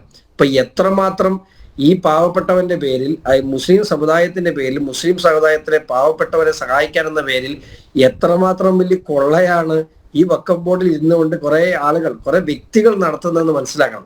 ഇപ്പോ ബഹുമാനപ്പെട്ട മുജീബ്ക്കാട് എനിക്ക് 1-2 കാര്യങ്ങൾ പറയാതിരിക്കാൻ കഴിയില്ല. എല്ലാ ബഹുമാനത്തോടു കൂടി തന്നെ പറയട്ടെ, ഞങ്ങൾ അവിടെ വന്ന് സംസാരിച്ചത് മുഴുവൻ മുസ്ലിം സമുദായത്തിനെതിരായിട്ടല്ല. പക്ഷെ മുസ്ലിം സമുദായത്തിന്റെ പേരിൽ വർഗീയത പ്രചരിപ്പിക്കുന്ന ഈ രാഷ്ട്രത്തിന് വിരുദ്ധമായ പ്രവർത്തിക്കുന്ന ചില ശക്തികൾ, ഇന്ത്യയിൽ തന്നെ നിരോധിക്കപ്പെട്ട സംഘടനകളായ PFI, SDPI, അതിന്റെ എല്ലാം മറവിലുള്ള ജമാഅത്ത് ഇസ്ലാമി പോലെയുള്ള സംഘടനകൾക്കെതിരെ ഞങ്ങൾ സംസാരിച്ചിട്ടുണ്ട്, ഇനിയും സംസാരിക്കും. പക്ഷെ നിങ്ങൾ ചില കാര്യങ്ങൾ നിങ്ങൾ വിജയിക്കുന്നുണ്ടോ എന്ന് പറയാതിരിക്കാൻ പറ്റില്ല. കാരണം ഞങ്ങൾ ഈ മത തീവ്രവാദ സംഘടനകൾക്കെതിരെ, രാജ്യവിരുദ്ധ ശക്തികൾക്കെതിരെ ഞങ്ങൾ സംസാരിക്കുമ്പോൾ അത് മൊത്തം ഇസ്ലാമിനെതിരായി സ്ഥാപിച്ചെടുക്കാൻ നിങ്ങൾക്ക് കഴിയുന്നു എന്നുള്ള പറയുന്നത് നിങ്ങളുടെ ഒരു വിജയമായി തന്നെ ഞാനത് അംഗീകരിക്കുന്നു.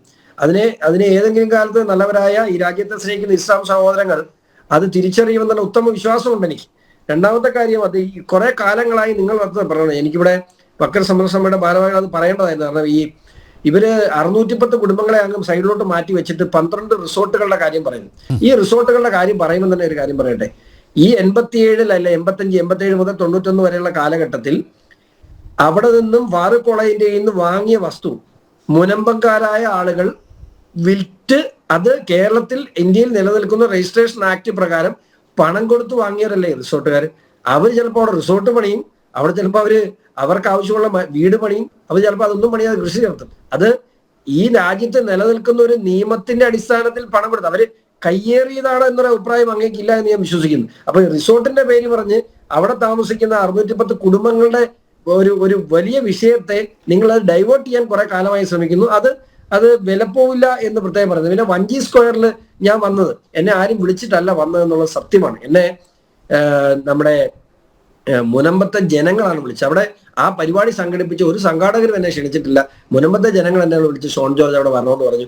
ഞാൻ അവിടെ വന്നതിന് ശേഷം മുനമ്പം സമരം ലോകം അറിഞ്ഞു എന്ന് അങ്ങേക്ക് വലിയ സംശയം ഉണ്ടാകില്ല എന്ന് ഞാൻ വിശ്വസിക്കുന്നു. കാരണം അവിടെ വളരെ ആസൂത്രിതമായ ചില മീറ്റിങ്ങുകൾ നടന്നു. അവിടെ ആരൊക്കെയോ സംസാരിച്ചപ്പോൾ അവിടെ ഇതൊന്നുമല്ല എന്ന് സ്ഥാപിക്കാൻ ചിലർ ശ്രമിച്ചപ്പോൾ അവിടെ വന്ന നമ്മുടെ സഭാ സെക്രട്ടറി കൂടിയായ വൈദികൻ പച്ചയ്ക്ക് ചില കാര്യങ്ങൾ കൃത്യമായി പറഞ്ഞു എന്നുള്ളത് സത്യമാണ്. അത് മുസ്ലിം സമുദായത്തെ അടച്ചല്ല, ഇത്തരത്തിൽ വഖഫ് സംരക്ഷണ സമിതിയുടെ പേരിൽ SDPയും PFIയും പോലെയുള്ള ആളുകൾ നടത്തിയ കാര്യങ്ങളെ കുറിച്ചാണ് പ്രത്യേകിച്ച് പറഞ്ഞത്. പിന്നെ വഖഫിന്റെ ഇപ്പോൾ അദ്ദേഹം സൂചിപ്പിച്ചു, ഇവിടെ ശാലിൻ സാർ പറഞ്ഞ ഒരു കാര്യത്തെ ഞാൻ അനുകൂലിക്കുകയാണ്.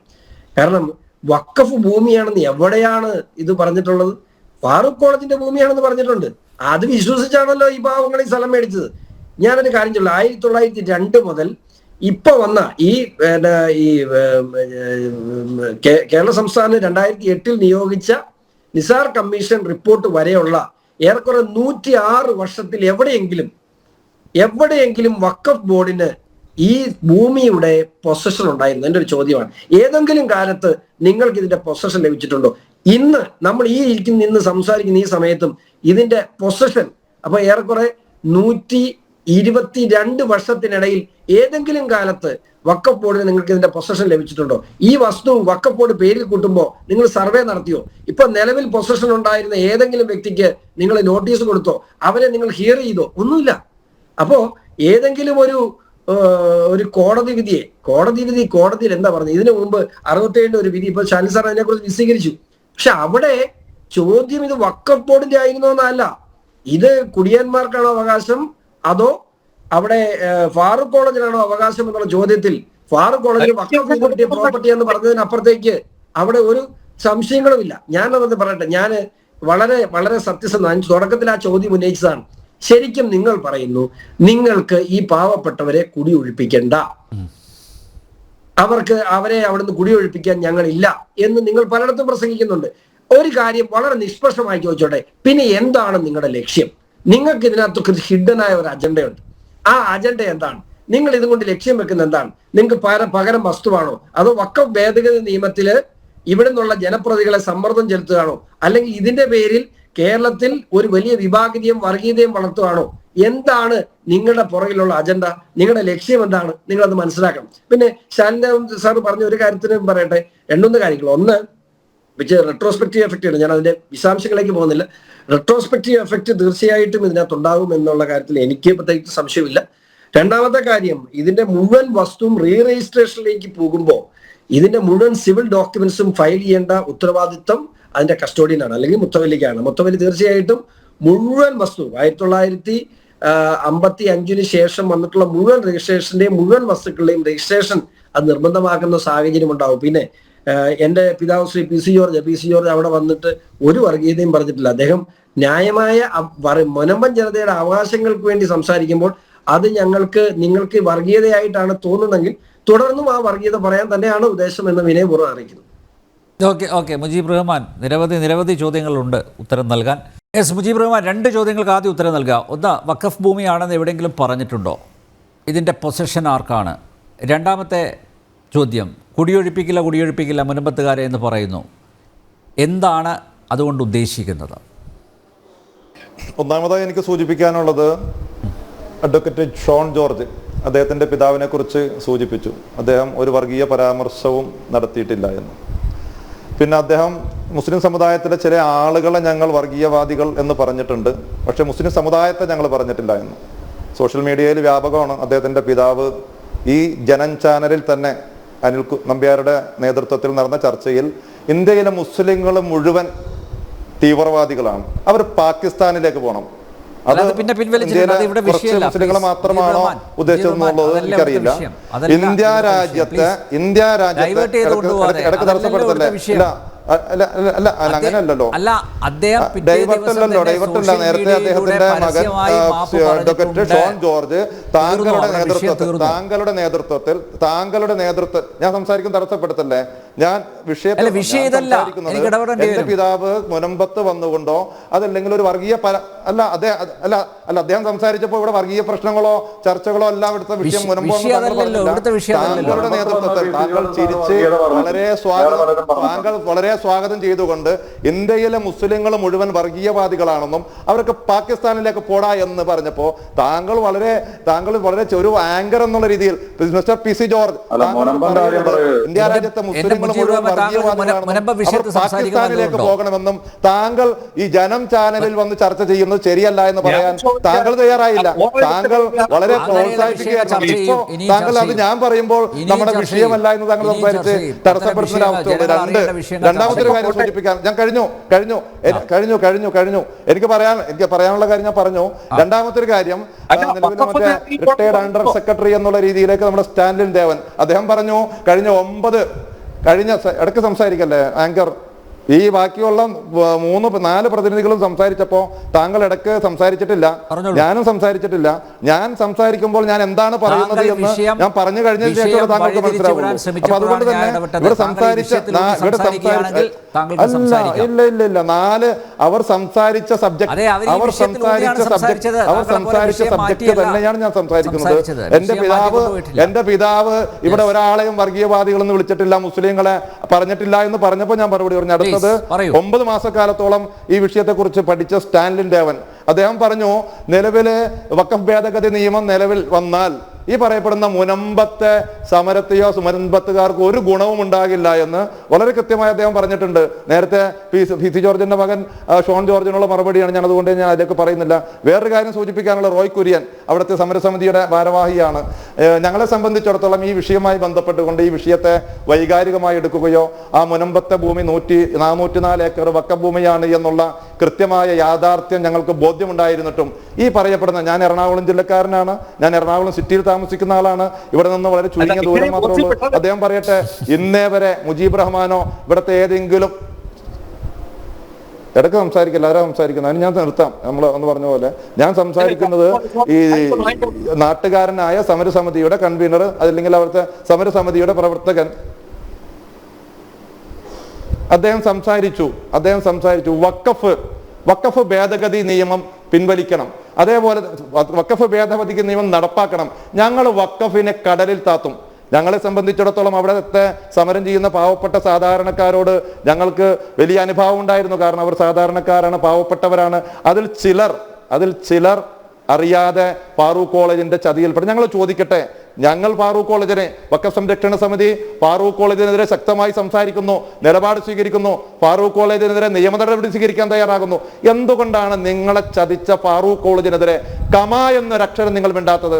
എന്തുകൊണ്ടാണ് ഫാറൂഖ് കോളേജ്, ഏതെങ്കിലും ഒരു വ്യക്തിയെ, ഇപ്പൊ ഞാൻ ഒരു സ്ഥലം വാങ്ങി, അതല്ലെങ്കിൽ ഞാനൊരു വാഹനം വാങ്ങിയിട്ട് ആ വാഹനം മറ്റൊരാളിൽ നിന്ന് കളവ് നടത്തി എനിക്ക് വിറ്റതാണ് എന്ന് എന്നെ പോലീസ് പിടിച്ചാൽ ഞാൻ എന്ത് ചെയ്യും? എനിക്ക് ആ വാഹനം ആരാണോ വിറ്റത് അദ്ദേഹത്തിനെതിരെ കേസ് കൊടുക്കും. എന്തുകൊണ്ടാണ് ഫാറൂഖ് കോളേജാണ് ഞങ്ങളെ ചതിച്ചത് എന്നുള്ള കൃത്യമായ ബോധ്യമുണ്ടായിട്ടും സമരസമിതി എന്തുകൊണ്ടാണ് ഈ പറയപ്പെടുന്ന രീതിയിൽ ഫാറൂഖ് കോളേജിനെതിരെ സംസാരിക്കാൻ തയ്യാറാകാത്തത്, നിയമ നടപടി സ്വീകരിക്കാൻ തയ്യാറാകാത്തത്? അവിടെ ഈ പറയപ്പെടുന്ന കമ്മീഷനോട് സന്ദർശിച്ച സമയത്തും കമ്മീഷനോടൊപ്പം ഞാനും മുനമ്പത്തുണ്ടായിരുന്നു. മുനമ്പത്ത് സംസാരിച്ചപ്പോൾ അവിടുത്തെ കൺവീനർ ചാനലുകളുടെ മുന്നിൽ പറഞ്ഞു, ഇവിടെ ഞങ്ങൾ താമസിക്കുന്ന 144 ഏക്കർ ഭൂമിയാണ് സാർ ഇത്. അവിടെ അപ്പുറത്തെ റിസോർട്ടുകളുണ്ട്. ഇതൊന്നും കമ്മീഷനെ കൊണ്ടുപോയി കാണിക്കാനോ കമ്മീഷൻ അങ്ങോട്ട് നോക്കാനോ തയ്യാറായിട്ടില്ല. കമ്മീഷൻ അവിടുത്തെ ഏറ്റവും ദരിദ്രരായിട്ടുള്ള ആളുകളുടെ മുന്നിൽ കൊണ്ടു നിർത്തിക്കൊണ്ട് ഈ പാവപ്പെട്ടവരുടെ ഭൂമിയാണ്. ഇവിടെ ഇപ്പോൾ 144 ഏക്കർ ഭൂമിയേ ഉള്ളൂ. പിന്നെ ഒരു 60 ഏക്കർ വെള്ളക്കെട്ടുണ്ട്. പിന്നെ ഉള്ളത് 260 ഏക്കർ കടലെടുത്തു പോയി. ഞാൻ കഴിഞ്ഞ ദിവസം കമ്മീഷന്റെ മുന്നിൽ ഹിയറിങ്ങിന് ചെന്ന സമയത്ത് അദ്ദേഹത്തിന്റെ ഹിയറിങ്ങിൽ ഞാൻ പറഞ്ഞു, വഖഫ് സംരക്ഷണ സമിതിയുടെ കൺവീനർ എന്നുള്ള നിലയിൽ ഞാൻ പറയുകയാണ്, ഞാനൊരു വാദം മുന്നോട്ട് വെക്കുന്നു. അവിടെ ഇപ്പൊ 260 ഏക്കർ ഭൂമിയുണ്ട്. 144 ഏക്കറാണ് ഇവർ കാശ് കൊടുത്ത് വാങ്ങിച്ചത്. അത് കടലെടുത്തു പോയി. ഇപ്പോൾ ഉള്ളത് 260 ഏക്കറും വഖഫ് ഭൂമിയാണ് എന്ന് ഞാനൊരു വാദം ഉന്നയിക്കുകയാണെങ്കിൽ സാറിന് എന്ത് പറയാൻ കഴിയും?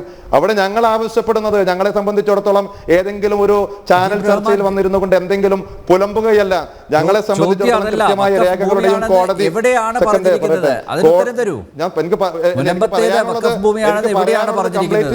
എനിക്ക് പറയാനുള്ളത് കംപ്ലീറ്റ് ചെയ്യാൻ കഴിഞ്ഞാലാണ് ഇത് കേൾക്കുന്ന ആളുകളെ സംബന്ധിച്ചിടത്തോളം കാര്യങ്ങൾ ബോധ്യപ്പെട്ടുള്ളത്. ഇടയ്ക്ക് താങ്കൾ അത് തടസ്സപ്പെടുത്തുകയാണെങ്കിൽ അല്ല, ഞാൻ പറയുന്നത് താങ്കൾ മനസ്സിലാക്കുക. താങ്കൾ അതിൻ്റെ ഇടയ്ക്ക് ഞാൻ സംസാരിച്ച് താങ്കൾ ചോദിച്ച ചോദ്യങ്ങൾക്ക് മാത്രമേ ഞാൻ മറുപടി പറയാൻ പാടുള്ളൂ എന്നില്ലല്ലോ. ഇവിടെ നേരത്തെ സംസാരിച്ച ആളുകളുടെ പച്ചക്കള്ളങ്ങൾ പറഞ്ഞിട്ടുണ്ടെങ്കിൽ അതും സമൂഹത്തെ ബോധ്യപ്പെടുത്തേണ്ട എന്റെ ബാധ്യതയാണല്ലോ. ഞാൻ പറയട്ടെ നിലവിൽ എന്തുകൊണ്ടാണ് ഒന്ന് രണ്ട് ചോദ്യങ്ങള് അങ്ങനെ സംസാരിക്കും. ഒന്ന് രണ്ട് ചോദ്യങ്ങള് നേരത്തെ സമരസമിതിയുടെ ഭാരവാഹിയോട് ഞാൻ ചോദിക്കുകയാണ്. അവിടെ ഒരു തർക്കം ഉണ്ടായിട്ടുണ്ട്. സെക്കൻഡ് ഞാൻ പറയട്ടെ സാർ, ഇടയ്ക്ക് തടസ്സപ്പെടുത്തും. ഞാൻ നേരത്തെ വാഹനം മേടിച്ച വിഷയം പറഞ്ഞതുപോലെ തന്നെ ഞാൻ മറ്റൊരു ഉദാഹരണത്തിലേക്ക് പോകും. എൻ്റെ അയൽവാസിയുമായി എനിക്കൊരു അതിർത്തി തർക്കം ഉണ്ടായാൽ അദ്ദേഹം പറയുന്നത് ഈ പത്തല് അവിടെ നിന്ന് 10 മീറ്റർ അപ്പുറത്താണ് ഇടേണ്ടത്, അത് ഇങ്ങോട്ട് കയറ്റിയിട്ടിട്ടുണ്ട് എന്ന് പറഞ്ഞാൽ ഞാൻ എന്ത് ചെയ്യും? ഞാൻ നിലവിലുള്ള അവസ്ഥയിൽ വില്ലേജ് ഓഫീസായിട്ട് ബന്ധപ്പെടും, സ്റ്റേഷനിൽ പരാതി കൊടുക്കും. വില്ലേജ് ഓഫീസിൽ നിന്നും ഒരു ചങ്ങലയുമായ ആളുകൾ വരും. എന്നിട്ട് അത് തീർന്നില്ലെങ്കിൽ താലൂക്ക് ഓഫീസിൽ നിന്ന് ആൾ വരും, അത് അളന്നിട്ട് അദ്ദേഹത്തിന് എത്ര സെന്റ് ഉണ്ട്, റോഡ് എത്ര വീതിയുണ്ട്, തെക്കെത്രയുണ്ട്, വടക്കെത്രയുണ്ട്, പടിഞ്ഞാറ് എത്രയുണ്ടെന്ന് കറക്റ്റ് ചെയ്തിട്ട് ആ വിഷയം അവിടെ പരിഹരിക്കും. അതേ രീതിയിൽ എന്തുകൊണ്ടാണ് 404 ഏക്കർ ഭൂമിയുമായി ബന്ധപ്പെട്ടുകൊണ്ട് അവിടെ ഉണ്ടായിട്ടുള്ള ഈ തർക്കം പരിഹരിക്കുന്നതിന് വേണ്ടി ഒരു ഡിജിറ്റൽ സർവേ ഏർപ്പെടുത്തിക്കൊണ്ട് അവിടെ എത്ര ഏക്കർ കടലെടുത്തു പോയി, എത്ര ഏക്കർ നിങ്ങൾ വാങ്ങിയിട്ടുണ്ട്? ഞങ്ങളെ സംബന്ധിച്ചിടത്തോളം വഖഫ് സംരക്ഷണ സമിതി കമ്മീഷന്റെ മുന്നിൽ ഹാജരാക്കിയിട്ടുള്ള രേഖകളിൽ കൃത്യമായി പറഞ്ഞിട്ടുണ്ട്, അള്ളാഹുവിന്റെ നാമത്തിൽ ജഗന്നിയന്താവായ നാഥന്റെ തൃപ്തിക്ക് വേണ്ടി, എന്റെ പരലോകമോക്ഷത്തിന് വേണ്ടി 404.76 ഏക്കർ ഭൂമി കോഴിക്കോട് കേന്ദ്രമാക്കി പ്രവർത്തിക്കുന്ന ഫാറൂഖ് കോളേജിന് വേണ്ടി ഞാൻ വഖഫ് ആധാരമായി ചെയ്യുന്നു എന്ന കൃത്യമായ രേഖ ഞങ്ങൾ സമർപ്പിച്ചിട്ടുണ്ട്. ഈ നേരത്തെ അദ്ദേഹം പറഞ്ഞു ഈ 6 വയസ്സുള്ള പെൺകുട്ടിയുടെ കഥയും 3 വയസ്സുള്ള പെൺകുട്ടിയുടെ കഥയും ഞങ്ങളെ സംബന്ധിച്ചിടത്തോളം ഞങ്ങൾ കൃത്യമായി കമ്മീഷന്റെ മുന്നിൽ പറഞ്ഞിട്ടുണ്ട്. 1948 ജിംബുബായിയിൽ നിന്ന് 1 ലക്ഷം രൂപക്ക് ഫാറൂഖ് സേട്ട് മേടിച്ച ഒറിജിനൽ ആധാരത്തിന്റെ കോപ്പി ഞങ്ങൾ കൊടുത്തിട്ടുണ്ട്. അത് മലയാളത്തില് പ്രത്യേകിച്ച് ആധാരം എഴുതുന്നവർക്ക് ടൈപ്പ് ചെയ്ത് കൊടുത്തിട്ടുണ്ട്. അതേപോലെ തന്നെ ജിംബുബായിക്ക് 1946 അവർക്ക് കിട്ടിയിട്ടുള്ള ഭാഗാധാരം ഞങ്ങൾ കൊടുത്തിട്ടുണ്ട്. ഞങ്ങൾ ചോദിക്കുന്നു ഒറ്റ കാര്യം ഞാൻ ചോദിക്കുന്നു, അവിടെ സമരം നടത്തപ്പെടുന്ന ഞാനൊരു ചോദ്യം ചോദിക്കട്ടെ അവിടെ സമരം നടത്തുന്ന സമരസമിതിയുടെ ഞാനിത് കംപ്ലീറ്റ് ചെയ്യട്ടെ, നിർത്താം. സമരസമിതിയുടെ നേതൃത്വത്തിൽ അവിടെ സമരം നടക്കുന്ന പള്ളിയുണ്ടല്ലോ, അവിടെ ക്രിസ്ത്യൻ ചർച്ചിലാണ് അവിടെ സമരം നടക്കുന്നത്. അവിടെ ഏതെങ്കിലും ഒരു പൊതുവായ സ്ഥലത്തല്ല, ഒരു ആരാധനാലയത്തിൽ അവിടെ സംഘടിച്ചുകൊണ്ട് അവിടെ സമരം നടത്തിക്കൊണ്ട് മറ്റൊരു മതവിഭാഗത്തെ അവരുടെ വഖഫ് കടലിൽ താത്തുകൊണ്ടും പോടാ ഇങ്ങനെ തന്നെ പറയുന്നത്, പോടാ പുല്ലെ വഖഫെ എന്ന് പറഞ്ഞുകൊണ്ട് മുസ്ലിം സമുദായത്തെ ആക്ഷേപിക്കുകയും വഖഫ് നിയമം കത്തിക്കുകയും ചെയ്യുന്ന ആ ക്രിസ്ത്യൻ പള്ളിക്ക് രേഖയിൽ എത്ര സെന്റ് സ്ഥലമുണ്ട്? ഞങ്ങളുടെ കയ്യിലുണ്ട് 25. അങ്ങനെ അടക്കം ഞാനിത് സംസാരിക്കുന്ന ഇടയ്ക്ക് സംസാരം അല്ല ഞാൻ ചോദിക്കുന്ന ചോദ്യം പ്രസക്തമാണ്. ആ ക്രിസ്ത്യൻ പള്ളിക്ക്, ആ സമരം നടത്തുന്ന ക്രിസ്ത്യൻ പള്ളിയുടെ ആധാരം ഞങ്ങളുടെ കയ്യിലുണ്ട്. 25 സെന്റ് സ്ഥലമേ ഉള്ളൂ. ആ സ്ഥലം നടന്നു നോക്ക്, 2 ഏക്കറുണ്ട്. അവിടെ മുതൽ തുടങ്ങിയിട്ട് നേരത്തെ അദ്ദേഹം പറഞ്ഞു, ഷോൺ ജോർജ് പറഞ്ഞു, റിസോർട്ടുകാര് കാശ് കൊടുത്ത് വാങ്ങിയതാണെങ്കിൽ എന്താണ് റിസോർട്ടുകാരുടെ കാര്യത്തില് ഷോൺ ജോർജിന് ഇത്ര താല്പര്യം? റിസോർട്ടുകാരുടെ കാര്യത്തിൽ ഞാൻ സംസാരിക്കട്ടെ. റിസോർട്ടുകാർ കാശ് കൊടുത്ത് വാങ്ങിയതാണെങ്കിൽ ആ കാശ് കൊടുത്ത് വാങ്ങിയതിന് മൂല്യമുണ്ട്. എന്തുകൊണ്ടാണ് 12 റിസോർട്ടുകാരെ നിലവിൽ ഇന്ന് രേഖ ഹാജരാക്കാത്തത്? അത് വേണ്ട, ഫാറൂഖ് കോളേജിൽ ഹാജരാക്കണ്ട, അവിടുത്തെ വില്ലേജ് ഓഫീസർ ഹാജരാക്കട്ടെ, ജില്ലാ കളക്ടറേറ്റ് ഓഫീസർ ഹാജരാക്കട്ടെ, അതല്ലെങ്കിൽ ഇതുമായി സർക്കാർ നിയോഗിച്ച കമ്മീഷന്റെ മുന്നിൽ ഹാജരാക്കട്ടെ, അല്ലെങ്കിൽ ഹൈക്കോടതിയിൽ ഹാജരാക്കട്ടെ.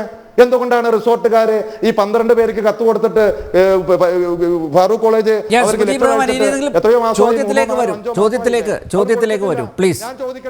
ഞാൻ ചോദിക്കട്ടെ അവിടെ ഈ വിഷയം പരിഹരിക്കുക എന്ന സത്യസന്ധമായ 3 പേര് സംസാരിച്ചു.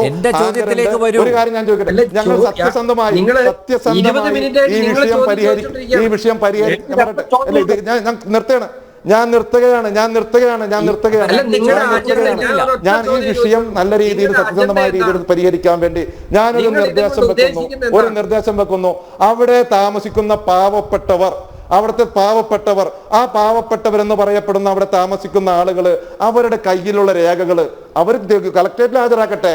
ഇവിടെ നമ്മുടെ വ്യവസായ വകുപ്പ് മന്ത്രിയും ഈ പറയപ്പെടുന്ന നമ്മുടെ പി രാജീവ് ഉണ്ടല്ലോ, അദ്ദേഹത്തൊക്കെ വിളിച്ച് ഒരു അദാലത്ത് തയ്യാറാക്കി. സാർ ഒരു കാര്യം ഞാൻ സൂചിപ്പിക്കുന്നു, ഇവർ പറയുന്നു ഞങ്ങളുടെ അപ്പനപ്പുപ്പന്മാർ മുതൽ അപ്പനപ്പൂപ്പന്മാർ മുതൽ അവിടെ താമസിച്ചു. ഒരു മനുഷ്യനെ സംബന്ധിച്ചിടത്തോളം അവന്റെ ശരാശരി ആയുസ് 65-70 വർഷമാണ്. അപ്പൊ അപ്പനപ്പൂപ്പന്മാർ എന്ന് പറയുമ്പോൾ ഒരു 300 വർഷത്തിന്റെ മുകളിലേക്ക് പോകും. എന്തുകൊണ്ടാണ് 100, 200, 300 വർഷം മുമ്പ് നിങ്ങളുടെ അപ്പനപ്പൂപ്പന്മാർ താമസിച്ച ഭൂമി 1988 മുതൽ 93 വരെയുള്ള 3 വർഷക്കാലം കൊണ്ട് നിങ്ങൾ എന്തുകൊണ്ടാണ് അത് രജിസ്റ്റർ ചെയ്തു എന്ന് പറയുന്നത്?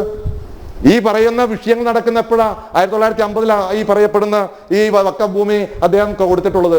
1961 കാലഘട്ടത്തിലാണ് ജില്ലാ കോടതി പറവൂർ കോടതിയിലാണ് കേസ് പോകുന്നത്. 67 പോകുന്നത്. 67 കഴിഞ്ഞ് പിന്നെ ഹൈക്കോടതിയിലേക്ക് പോകുന്നത് 71 അതിന്റെ വിധി വരുന്നത് 1975 അവിടെ ഈ പറയപ്പെടുന്ന കൈയേറ്റമാണ്.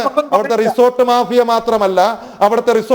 മാത്രമല്ല അവിടെ ഈ പാവപ്പെട്ടവരെന്ന് പറയുന്ന മുഴുവൻ ആളുകളും അവിടെ കയ്യേറിയ ഭൂമിയാണ് എന്ന് ഞാൻ ആരോപിക്കുകയാണ്. ഞങ്ങൾ കയ്യേറിയ ഭൂമിയല്ല, ഞങ്ങൾ കാശ് കൊടുത്ത് വാങ്ങിയ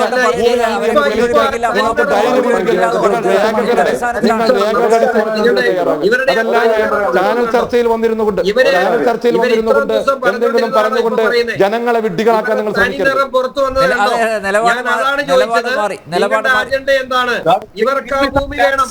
അവര് ജനങ്ങളുടെ മുമ്പിൽ പല കാര്യങ്ങളും പറഞ്ഞിട്ട് അവർക്ക് ഭൂമി വേണം. അവരുടെ അജണ്ട ഇതാണ്. സ്റ്റാലിൻ ദേവൻ പറയാം. സ്റ്റാലിൻ ദേവൻ, അദ്ദേഹത്തിനോട് എനിക്ക് 1-2 ചോദ്യമുണ്ട്. അതായത് അദ്ദേഹം പറഞ്ഞു ഫറൂഖ് കോളേജ് ഇവരെ വഞ്ചിച്ചു, അവർക്കെതിരെ എന്തുകൊണ്ട് നടപടി ക്രിമിനൽ കേസിന് വിടുന്നില്ല. ഫസ്റ്റ് ക്വസ്റ്റ്യൻ ഈസ് 1950 ഒരു മൈനറായ പെൺകുട്ടിയുടെ ക്വസ്റ്റ്യൻ ചെയ്യാനുള്ള അവകാശത്തോടു കൂടിയുള്ള വസ്തുവിനെ ഫറൂഖ് കോളേജിന് സ്ഥിതിക്സേട്ട് കൊടുക്കുന്നതിൽ ക്രയവിക്രയ സ്വാതന്ത്ര്യവും ഇത് ഭാവിയിൽ ഒരുപക്ഷെ എന്നിലേക്ക് മടങ്ങി വരും എന്നുള്ള കണ്ടീഷനോട് കൂടി കൊടുത്ത വസ്തു ഈ ഫറൂഖ് കോളേജ് വന്നിട്ട് ഈ ആൾക്കാർക്ക് കൊടുത്തുവെങ്കിൽ അത് എങ്ങനെ വഞ്ചനയാകും? 2, ഇപ്പോ ഹൈക്കോടതിയെ കൊണ്ട് ബഹുമാനപ്പെട്ട ജഡ്ജിയെ കൊണ്ടുവരെ അവർ ചോദിപ്പിച്ചു. ഒരു സിവിൽ കോടതി ഇതൊരു വഖഫാണെന്ന് തീരുമാനിച്ചതിനെതിരെ അന്വേഷണം നടത്തിക്കാൻ വേണ്ടി എങ്ങനെ കമ്മീഷനെ നിയമിച്ചു? അതായത് ബഹുമാനപ്പെട്ട ഹൈക്കോടതി ജഡ്ജിയെ വരെ പറ്റിക്കണം. ഇങ്ങനെ ഒരു ജഡ്ജ്മെന്റ്, ഇങ്ങനെ ഒരു സിവിൽ കോടതി വിധി ഉണ്ടായിരുന്നു. ഞാൻ അതിനെക്കുറിച്ച് സംസാരിച്ചതിനെ കുറിച്ച് അദ്ദേഹത്തിന് ഒന്നും മിണ്ടാനില്ല. ഈ ലോകത്ത് ഞാൻ പറഞ്ഞു എന്റെ വസ്തു ഞാൻ വഖഫാക്കാമെന്ന് പറഞ്ഞില്ലേ? നിങ്ങൾ ഏതെങ്കിലും ഒരു സിവിൽ കോടതിയുടെ ജഡ്ജ്മെന്റ് മുനമ്പത്തെ വസ്തു വഖഫാണെന്ന് പറഞ്ഞിട്ടുള്ള ഒരു ജഡ്ജ്മെന്റ് കാണിക്കുകയാണെങ്കിൽ ഞാൻ എന്റെ എല്ലാ വസ്തുക്കളും, എന്റെ പേരിലുള്ള എല്ലാ വസ്തുക്കളും ഞാൻ വഖഫ് ആക്കാം. പിന്നെ മറ്റൊരു കാര്യം കൂടി ആലോചിക്കണം. ചിലയിടത്തൊക്കെ വന്നിട്ട് ഒരു ലേഖനം ഹൈക്കോടതിയിലെ റിട്ട് പെറ്റീഷന്റെ ജഡ്ജ്മെന്റ് എടുത്തുകൊണ്ട് വന്നിട്ട് അതിന്റെ അകത്ത് വഖഫ് എന്നൊരു വാക്കുണ്ടെങ്കിൽ ആ വഖഫ് എന്ന് എഴുതിയിരിക്കുന്നു എന്ന് പറയും. നമ്മൾ മനസ്സിലാക്കേണ്ട കാര്യം, ഹൈക്കോടതിക്ക് ആർട്ടിക്കിൾ 226 അടിയിലുള്ള ഒരു റിട്ട് പെറ്റീഷനിൽ ഒരിക്കലും വസ്തുവിന്റെ ഉടമസ്ഥാവകാശം നിർണ്ണയിക്കാനുള്ള അവകാശമോ അധികാരമോ ഹൈക്കോടതിക്ക് ഇല്ല. അപ്പോ ഏതെങ്കിലും ഒരു സിവിൽ കോടതി, അതുകൊണ്ടാണ് ഇതുവരെ ഒരു കോടതിയും അങ്ങനെ ഒരു വിധി പറഞ്ഞിട്ടില്ലാത്തത് കൊണ്ടാണ് കഴിഞ്ഞ 1 മാസത്തിന് മുമ്പ് ഈ ജോസഫ് ബെന്നിയിൽ കൊടുത്ത കേസിൽ ഹൈക്കോടതി പറഞ്ഞു, നിങ്ങൾ ഇവിടെ അല്ല വരേണ്ടത്, നിങ്ങളെ അടിച്ചടക്കാതെ ഞങ്ങൾ നോക്കിക്കൊള്ളാം, പക്ഷെ എത്ര ഓടി ചെന്നിട്ട് സിവിൽ കോടതി സമീപിക്കൂ.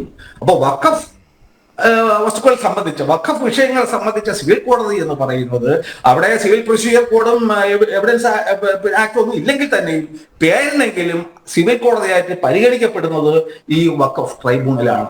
അങ്ങനെ ഇവര് പറയുന്നത് പ്രകാരം നേരത്തെ ഒരു സിവിൽ കോടതിയും ഹൈക്കോടതി ഡിവിഷൻ ബെഞ്ചും ഈ വസ്തു വഖഫാണെന്ന് പറഞ്ഞിരുന്നു എങ്കിൽ എന്താ ഇപ്പൊ ഹൈക്കോടതിക്ക് അത് മറ്റൊരു ഡിവിഷൻ ബെഞ്ച് തലക്കൂടെ വട്ടമുണ്ടോ? വീണ്ടും പോയിട്ട് നിങ്ങൾ സിവിൽ കോടതി പോകാൻ പറയാം. അപ്പൊ ഇതെന്ന് വെച്ച് കഴിഞ്ഞാൽ ഈ വഖഫ് ബോർഡിന്റെ ഇപ്പോഴത്തെ ആക്ഷൻ എല്ലാം കള്ളങ്ങളാണ്. ഇപ്പൊ അവർക്ക് ഈ പിടി വിടാൻ പറ്റത്തില്ല. കാരണം പിടി വിട്ടു കഴിഞ്ഞാൽ ഇന്ത്യയിലെ ജനങ്ങൾ കംപ്ലീറ്റും പറയും ഇത് നിയമപരമായ ഒരു കൊള്ളസംഘമാണെന്ന് പറഞ്ഞു. അത് പറയാതിരിക്കാനാണ് വഖഫ് എന്ന് പറഞ്ഞിട്ട് നടക്കുന്നത്. അപ്പൊ ഇപ്പൊ അവരുടെ ലക്ഷ്യം എന്താണ്? മുനമ്പത്തെ ജനങ്ങളെ കക്ഷി ചേർക്കാതെ ഹൈക്കോടതിയെ കൊണ്ട്, കാരണം സർക്കാരിന്റെ ഗവൺമെന്റ് ലീഡർ ഒന്നും ഉണ്ടാകും, ഒന്നും കൊടുത്താൽ പോരെ. ഇവര് പറയണതൊക്കെ പാവപ്പെട്ട ഈ ജഡ്ജി വന്നിട്ട് അതിൽ എഴുതി വയ്ക്കും. ഇങ്ങനെയാണ്. അങ്ങനെ ഒരു പേപ്പർ കിട്ടിക്കഴിഞ്ഞാൽ പിന്നെ അന്ന് തന്നെ പത്രസമ്മേളനം വിളിച്ചു കൂട്ടാൻ പറ്റും. ബഹുമാനപ്പെട്ട ഹൈക്കോടതി പറഞ്ഞിരിക്കുന്നു, ഇത് പണ്ട് സിവിൽ കോടതി ഇത് വഖഫായി പറഞ്ഞിരിക്കുന്നു എന്ന് പറയാൻ വേണ്ടിയിട്ട് കോടതിയെയും നിയമവ്യവസ്ഥയെയും ജനങ്ങളെയൊക്കെ പറ്റിക്കാൻ വേണ്ടിയിട്ടാണ് ഈ ഒരു പെറ്റീഷൻ കൊടുത്തത്. മോസ്റ്റ് പ്രോബബ്ലി ഇതൊക്കെ ഡീറ്റെയിൽ ആക്കി ഞാൻ ഒരാഴ്ച മുമ്പ് എന്റെ ചാനലിൽ ഒരു വീഡിയോ ചെയ്തിരുന്നു. അതിനുശേഷമുള്ള ഒരു നടപടിയാണ് ഇങ്ങനെ ഒരു പേപ്പർ എങ്ങനെയെങ്കിലും ഹൈക്കോടതിയിൽ പിറകോടെ പോയി വാങ്ങിക്കാൻ പറ്റുന്ന ഒറ്റ ശ്രമമാണ് ഇപ്പൊ ലേറ്റസ്റ്റ് ആയിട്ട് ഫയൽ ചെയ്തിരിക്കുന്ന ഈ റിട്ട് പെറ്റീഷൻ. ഇതിൽ മുനമ്പംകാർ കക്ഷി ചേരണം ഞാൻ പറയുന്നില്ല, കക്ഷി ചേർന്നില്ലെങ്കിൽ നിങ്ങൾക്ക് തലയ്ക്ക് നല്ലൊരു അടി കിട്ടാൻ പോകും. അതുകൊണ്ട് എത്രയും പെട്ടെന്ന് Yes. ഈ റിപ്പോർട്ടേഷനിൽ കക്ഷി ചേർന്ന് ഈ ഹൈക്കോടതിയെ കൊണ്ട് പറയിപ്പിക്കണം. ഇങ്ങനെ ചരിത്രത്തിൽ ഒരു കാലത്തും ഒരു സിവിൽ കോടതിയും ഇതൊരു വഖഫായി പറഞ്ഞിട്ടില്ല എന്ന് ബഹുമാനപ്പെട്ട ഹൈക്കോടതിയെ കൊണ്ട് പറയിക്കാൻ ഈ വഖഫ് ബോർഡും ഈ വഖഫ് സംരക്ഷണ സമിതിയും നിങ്ങൾക്ക് കൊണ്ട് തന്ന ഗോൾഡൻ ചാൻസ് ആണിത്. നിങ്ങൾ അത് ഉപയോഗിക്കും. അത്രയേ ഉള്ളൂ പറയാം. ഓക്കെ, ശ്രീ റോയ്, എന്തായാലും വഖഫ് ഭൂസംരക്ഷണ സമിതിയുടെ തനി നിറം പുറത്തായിരിക്കുന്നു. ചർച്ച് ഭൂമി കയ്യേറി, അതുപോലെ താങ്കളെ പോലുള്ള പാവപ്പെട്ടവരും ഭൂമി കയ്യേറി എന്നൊരു നിലപാടിലാണ് ഇപ്പോൾ അവരെത്തിയിരിക്കുന്നത്. അപ്പോൾ നിങ്ങളെയൊന്നും കുടിയൊഴിപ്പിക്കില്ല എന്ന് ഇതുവരെ പറഞ്ഞത് വെറും വാക്കാണെന്ന് ബോധ്യപ്പെട്ടല്ലോ. അല്ല, അത് തന്നെയാണ് എനിക്കും പറയാനുള്ളത്. ഞാൻ ഇതുവരെ ഈ ഇവരുടെ ചാനൽ ചർച്ചകള് മുജീബ് റഹ്മാനായിട്ട് അനിൽ സാർ ഓർക്കുന്നതെന്ന് അറിയില്ല, നമ്മുടെ തന്നെ ആ മൊനമ്പം ബീച്ചിൽ ഒരു ചർച്ച നടത്തിയാണ്. അന്ന് അദ്ദേഹം പറഞ്ഞ മനോഹരമായ ഒരു വാക്കുണ്ട്, ഇവിടെ ഏതെങ്കിലും ഉള്ള മുസ്ലിം സഹോദരൻ നിങ്ങളുടെ വീടുകളിലും എന്ന് പറഞ്ഞു വന്ന്. സഹോദരൻ, ഞാൻ അന്ന് താങ്കൾക്ക് തന്ന മറുപടി ഉണ്ട്, അവിടെയുള്ള നല്ല മുസ്ലിങ്ങൾ എല്ലാവരും ഞങ്ങളുടെ ഒപ്പമാണെന്ന്. അതുകൊണ്ടല്ലേ SDPIക്കാർ ഞങ്ങളുടെ വികാരത്തിന്റെ റൂമിൽ വന്നിരുന്ന സമരപ്പന്തലിൽ വരാതെ SDPIക്കാർ ആ റൂമിൽ വന്നിരുന്ന ചർച്ച നടത്തിയത്, വാഗ്ദാനങ്ങൾ നൽകിയത്. എന്നിട്ട് 2 ദിവസം മുമ്പ് പ്രസ് ക്ലബ്ബിൽ വെച്ചിട്ട് ഞങ്ങൾ പറഞ്ഞു, അതായത് അന്ന് ചർച്ച നടത്തിയ ഞങ്ങളുടെ വികാരിയത്തിനും ബെന്നി ജോസഫും പാലക്കാട് സഭാസങ്ങളും ഞങ്ങളുടെ നേതാക്കൾ പറഞ്ഞത് അവിടെ കയ്യേറ്റക്കാരുണ്ടെന്ന്. അത്രയ്ക്ക് നോണ പറയുന്ന ഒരു വർഗത്തിന്റെ ഒപ്പമാണ് മുജീബ് റഹ്മാൻ നിൽക്കുന്നത്. അല്പമെങ്കിലും നാണമുണ്ടെങ്കിൽ ആ പ്രസ്താവന ഒന്ന് പിൻവലിക്കാൻ. ജീവിക്കാൻ വേണ്ടി സമരം ചെയ്യുന്ന, ജനിച്ച മണ്ണിൽ ജീവിക്കണം മരിക്കണം എന്ന് ആഗ്രഹമുള്ള മനുഷ്യർ ആരെങ്കിലും പറയുന്ന വാക്കാണോ? അവിടെ വന്നത് ഞങ്ങൾ വികാരപരമല്ല എന്നാണ്. താങ്കൾ അടക്കം ജനുവരി 4-ാം തീയതി അവിടെ വന്നാലേ നമ്മുടെ തമ്മിൽ സംസാരിച്ചതല്ലേ. ഞാൻ തിരിച്ചൊരു ചോദ്യം ചോദിക്കട്ടെ, ഇതേ ഒരു ആവശ്യമായി നിങ്ങളുടെ ഒരു സമുദായത്തിൽ ഇങ്ങനെ ഒരു കാര്യം നടക്കണമെങ്കിൽ ഞങ്ങളെപ്പോലുള്ള ആളുകൾ നിങ്ങളുടെ അവിടെ വരാൻ ധൈര്യപ്പെടില്ല. ഞങ്ങൾ വികാരപരമായിട്ടില്ല, ഞങ്ങൾ നിയമത്തിന് അതീതമായിട്ട് ഒന്നും ചെയ്തിട്ടില്ല.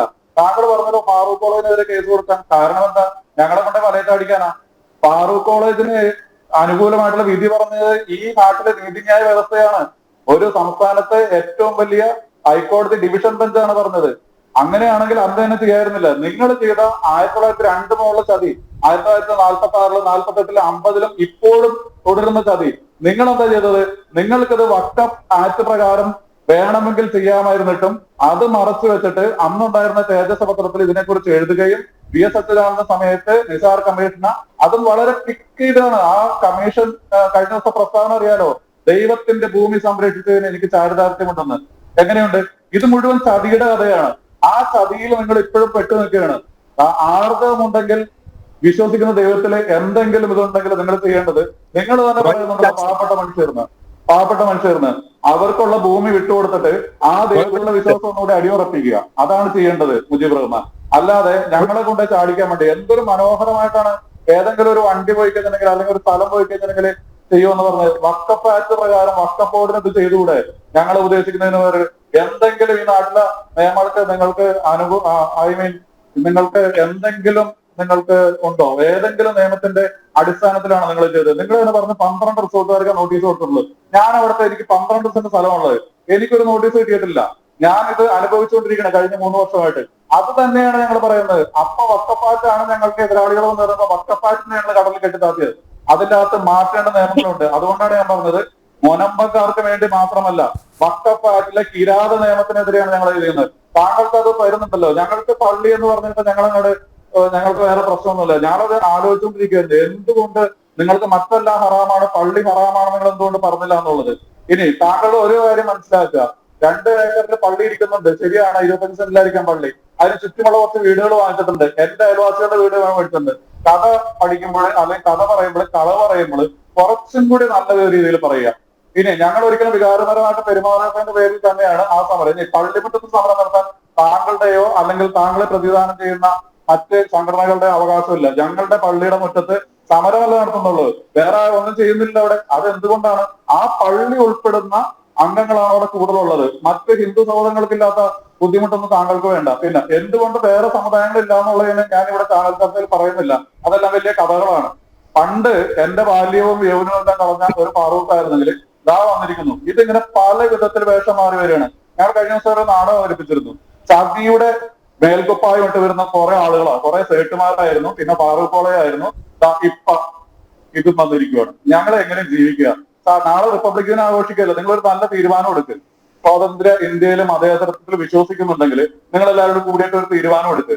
ഈ പാവപ്പെട്ട മനുഷ്യർ നിങ്ങൾ പല പ്രാവശ്യം പറഞ്ഞല്ലോ, സംസാരത്തിന്റെ ആരംഭത്തില് പാവപ്പെട്ട മനുഷ്യരെ അവിടെ നിലനിർത്തണമെന്ന് പറഞ്ഞ മനുഷ്യൻ 10 സെന്റൻസ് കഴിഞ്ഞപ്പോൾ ഇറക്കി വിടണമെന്ന് പറയുന്നത്. നിങ്ങൾ എന്താ ഉദ്ദേശിക്കുന്നത്? എനിക്ക് മനസ്സിലാവുന്നില്ല. അപ്പൊ പാവപ്പെട്ട മനുഷ്യർ ഞങ്ങൾ ഇങ്ങനെയെങ്കിലും സംസാരിക്കുന്നത് ഞങ്ങൾക്ക് കിട്ടിയിരിക്കുന്ന വിദ്യാഭ്യാസത്തിന്റെ വിവേകത്തിന്റെ ഒക്കെ അടിസ്ഥാനത്തിൽ തന്നെയാണ്. അതുകൊണ്ട് അവിടെ ഒരു വർഗീയതയില്ല, അങ്ങോട്ട് ഇനി വർഗീയത പറഞ്ഞ് വരാനും പറ്റില്ല കേട്ടോ. അത് വളരെ കൃത്യമായിട്ട് പറയാത്ത കാര്യം തന്നെ പറയുന്നത്. അവിടെ ഒരു വർഗീയത ഇനി കൊണ്ടുവരാൻ ശ്രമിക്കരുത്. നിങ്ങളുടെ ഇപ്പൊ ഉള്ള നിങ്ങളുടെ എല്ലാം വഖഫിന്റെ ചാർജുള്ള മന്ത്രിയാണ് ഇത് ആദ്യം വർഗീയത എന്ന് പറഞ്ഞത് ഞങ്ങളുടെ വൈദികർക്കെതിരെ. ഭരണസ്വാധീനം വിനീതനായ ഞാനൊന്നുമല്ല. വർഗീയത നിങ്ങളുടെ പച്ചയായ വർഗീയത പറയുന്നത് പച്ചയായ വർഗീയവാദിയായ പി സി ജോർജ് ഉൾപ്പെടെയുള്ള ആളുകളെ കൊണ്ടുവന്ന് വർഗീയത പറയിപ്പിക്കുന്നത് നിങ്ങൾ എന്നിട്ട് തിരിച്ച് ഞങ്ങളിലേക്ക് ആരോപിക്കരുത്. നിങ്ങളാണ് അവിടെ നിന്ന് വഖഫിനെതിരെയും മുസ്ലിങ്ങൾക്കെതിരെയും മുദ്രാവാക്യം വരുന്നത് സമരപ്പന്തലിൽ നിന്നാണ്. മുജീബ് റഹ്മാൻ 100 ദിവസം കഴിഞ്ഞു. മുജീബ് റഹ്മാൻ അവിടെ സമരം തുടങ്ങിയിട്ട് 100 ദിവസം കഴിഞ്ഞു. ഇന്നേ വരെ ഒരു അനിഷ്ട സംഭവം ഉണ്ടായിട്ടുണ്ടോ? ഇന്നേ വരെ ഒരു അനിഷ്ട സംഭവം അവിടെ ഉണ്ടായിട്ടുണ്ടോ? അതിജീവനത്തിന് വേണ്ടിയുള്ള സമരം, ആ സമരം മുന്നോട്ട് കൊണ്ടുപോകുമ്പോഴും തികഞ്ഞ ആത്മാർത്ഥതയോടുകൂടി ഒരക്ഷരം അല്ലെങ്കിൽ പ്രകോപനപരമായിട്ടുള്ള എന്തെങ്കിലും ഒരു സമിതിയുടെ ഭാഗത്തുനിന്ന് ഉണ്ടായിട്ടുണ്ടോ? തുറന്ന് പറയാൻ പറ്റുമോ അത് മുജീബ് റഹ്മാൻ? ഞാൻ വരാം. സ്റ്റാലിൻ ദേവൻ പറയാം. താങ്കൾ നേരത്തെ എന്തോ പറയാൻ ശ്രമിക്കുകയായിരുന്നു, പ്ലീസ്. ഇപ്പോൾ വഖഫ് സംരക്ഷണ സമിതി ഹൈക്കോടതി സമരസമിതിക്ക് കൃത്യമായൊരു മറുപടി കൊടുക്കേണ്ടതുണ്ട്. സമരസമിതിയുടെ പറഞ്ഞോളൂ കേൾക്കുന്നുണ്ട്. ഇപ്പോൾ വഖഫ് സംരക്ഷണ സമിതി ഹൈക്കോടതിയെ സമീപിച്ചിരിക്കുന്നത് നേരത്തെ സിവിൽ കോടതി വഖഫാണെന്ന് പറഞ്ഞ വസ്തുവിനെ സംബന്ധിച്ച് പുതിയൊരു കമ്മീഷൻ എങ്ങനെ വയ്ക്കാൻ പറ്റും എന്നാണ്.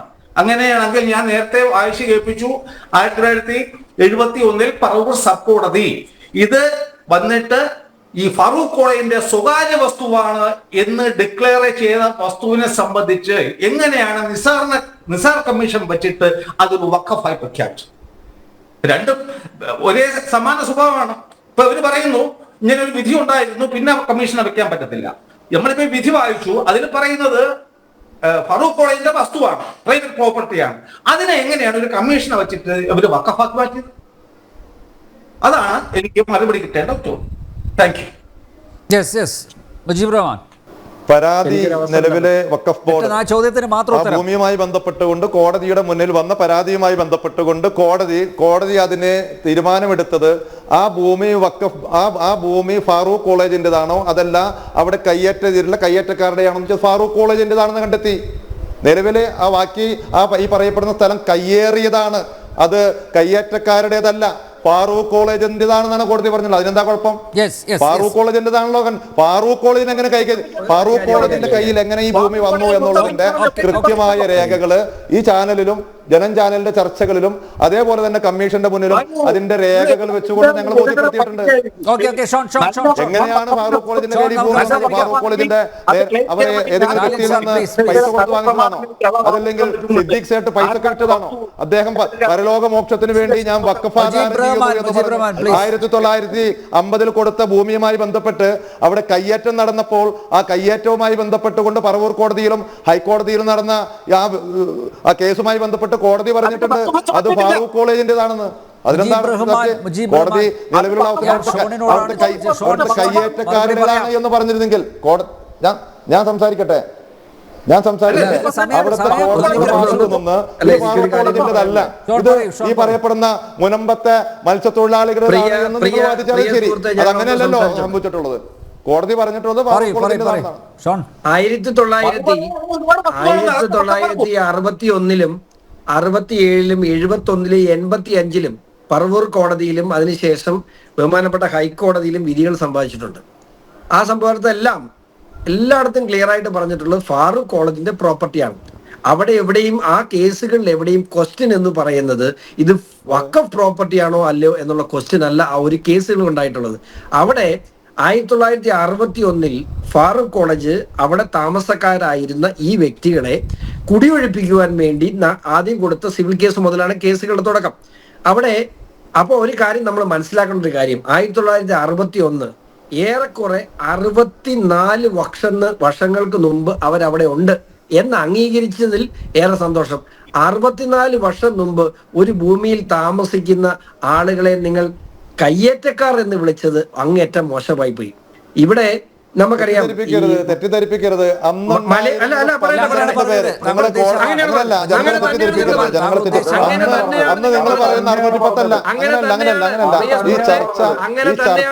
ഈ ചർച്ചയുടെ അന്തിമഘട്ടത്തിലാണ് അന്തിമഘട്ടത്തിലാണുള്ളത്. ഈ അന്തിമഘട്ടത്തിൽ വന്നിട്ട് അങ്ങനെ ഷോൺ ജോർജ് എന്തെങ്കിലും കളവ് പറഞ്ഞ് ജനങ്ങളെ പറ്റിച്ചുകൊണ്ട് പോകാൻ പാടില്ല. അന്ന് നിങ്ങള് 1961 ആ കോടതിയിൽ അങ്ങനെയല്ല, അതിലിടയ്ക്ക് സംസാരിക്കേണ്ടതുണ്ട്. അല്ല ഞങ്ങൾ അത് ഇടയ്ക്ക് ഞാൻ താങ്കൾ സംസാരിച്ചോ ഇല്ലല്ലോ. അപ്പോ ഇതിന് ശേഷം അവിടെ നിങ്ങള് കയ്യേറ്റക്കാരെന്ന് പറഞ്ഞ് വിളിക്കുന്നത്, ഞാനൊരു കാര്യം ചോദിക്കട്ടെ. 1978 മുമ്പ് ഈ മലയോര മേഖലയിലേക്ക് കുടിയേറിയ മുഴുവൻ ആളുകൾക്കും കേരള സംസ്ഥാന സർക്കാർ പട്ടയം കൊടുത്തു. നിങ്ങൾക്കറിയോ? 1970 കടലോര മേഖലയിൽ അവിടെയല്ല, ഈ മലയിലുള്ള ഏറെക്കുറെ 400ഓളം പഞ്ചായത്തുകളിൽ കേരളത്തിന്റെ കുടിയേറ്റ മേഖലകളിൽ അന്ന് 12 പേരുടെ വിഷയത്തിലൊക്കെ അല്ല 12. അപ്പൊ ഇപ്പൊ 5 മിനിറ്റ് മുമ്പ് ഇവരെല്ലാം കയ്യേറ്റക്കാരെന്ന് പറഞ്ഞോ? നിങ്ങളുടെ ഉള്ളിലുള്ള കാര്യം പുറത്തു വന്നല്ലോ. ഇവരെല്ലാം കയ്യേറ്റക്കാരാന്ന് പറഞ്ഞാൽ ഞാനാണോ? അല്ല അവിടെ എന്താ നിങ്ങൾക്ക് ആ പള്ളിയിലല്ലേ SDPയുടെ നേതാക്കൾ വന്ന് ചർച്ച നടത്തിയത്? ആ പള്ളിയെ കുറിച്ച് നിങ്ങൾക്ക് അഭിപ്രായ വ്യത്യാസം ഉണ്ടായിരുന്നെങ്കിൽ നിങ്ങൾ അവിടെ വരാമായിരുന്നോ? നിങ്ങൾ ആ പള്ളിയിലല്ലേ നിങ്ങൾ വന്ന് ചർച്ച നടത്തിയത്?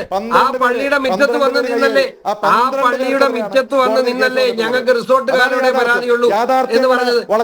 നിങ്ങള് എല്ലാ കാലത്തും നിങ്ങൾ ശ്രമിക്കുന്നത് അവിടുത്തെ റിസോർട്ടിന്റെ പേരിൽ അവിടുത്തെ സാധാരണക്കാരനെ കയ്യേറ്റക്കാരനാക്കാനാണ്. നിങ്ങളിപ്പോ എന്നോട് ഷോൺ ജോർജ് എനിക്ക് അവിടെ ഒരു റിസോർട്ടുകാരനെ അറിയത്തില്ല, പക്ഷേ നിങ്ങൾ ആ റിസോർട്ടിന്റെ പേര് പറഞ്ഞ് ആ നാട്ടുകാരെ എല്ലാം കയ്യേറ്റക്കാരാണെന്ന് ശ്രമിക്കാൻ അങ്ങനെ അത് കേട്ടോണ്ട് പോകാൻ പ്രിയപ്പെട്ട ബഹുമാനപ്പെട്ട മുജീബ് ഞങ്ങൾക്ക് അത് പറ്റില്ല.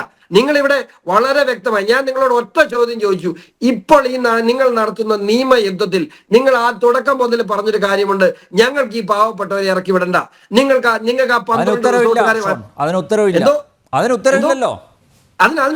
നിങ്ങളുടെ അജണ്ട എന്താണ്? നിങ്ങൾ എന്താണ് ഈ കേസുകൾ വഴി ഇപ്പോൾ നടത്തുന്ന ഈ പ്രസംഗങ്ങൾ വഴി നിങ്ങൾ ഈ ചാനൽ ചർച്ചകൾ വഴി നിങ്ങളുടെ ലക്ഷ്യം വെക്കുന്നത് എന്താണ്? നിങ്ങളുടെ അജണ്ട എന്താണ്?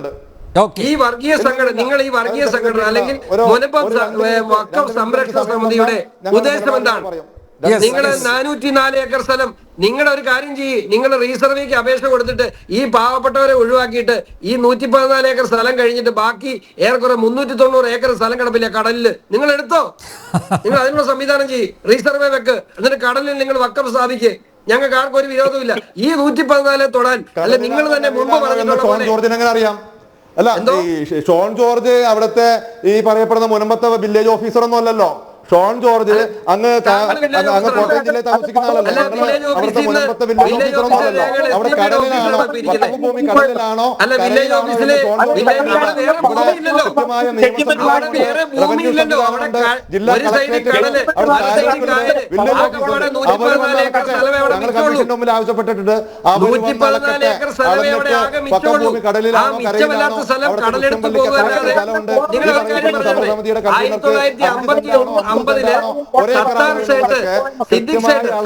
സമിതിയുടെ എഴുതി തന്നിട്ടുള്ള ഡോക്യുമെന്റിൽ ഈ സ്ഥലം അവശേഷിക്കുകയാണെങ്കിൽ, അതായത് ഈ സ്ഥലം ഇനി അവശേഷിക്കുകയാണെങ്കിൽ എന്റെ പിന്മുറക്കാരിലേക്ക് വരുന്ന, അപ്പൊ അവിടെ അവശേഷിക്കില്ല, കടലെടുത്ത് പോകുമെന്ന് അദ്ദേഹത്തിന് 1950 ബോധ്യമുണ്ടായിരുന്നു. സമരസമിതിയുടെ കൺവീനറോട് ചോദിക്കാനുള്ളത് ഇനി സമയമില്ല. എന്തായാലും ഈ ചർച്ച കൊണ്ട് ഒരു കാര്യം വെളിവായി, വഖഫ് സംരക്ഷണ സമിതിയുടെ തനി നിറം പുറത്തു കാണിക്കാൻ, അത് മുജീബ് റഹ്മാനിലൂടെ അദ്ദേഹത്തിൻ്റെ സംഘടന, അദ്ദേഹത്തിൻ്റെ പ്രസ്ഥാനം എന്താണ് ഉദ്ദേശിക്കുന്നത് എന്ന് കൃത്യമായിട്ട് അവതരിപ്പിക്കാൻ ഈ സംവാദം കൊണ്ട് ഉപകരിച്ചു. ജന ഡിബേറ്റ് ഇവിടെ പൂർണ്ണമാകുന്നു. ചർച്ചയിൽ പങ്കെടുത്ത എല്ലാ അതിഥികൾക്കും നന്ദി, ഒപ്പം പ്രേക്ഷകർക്കും.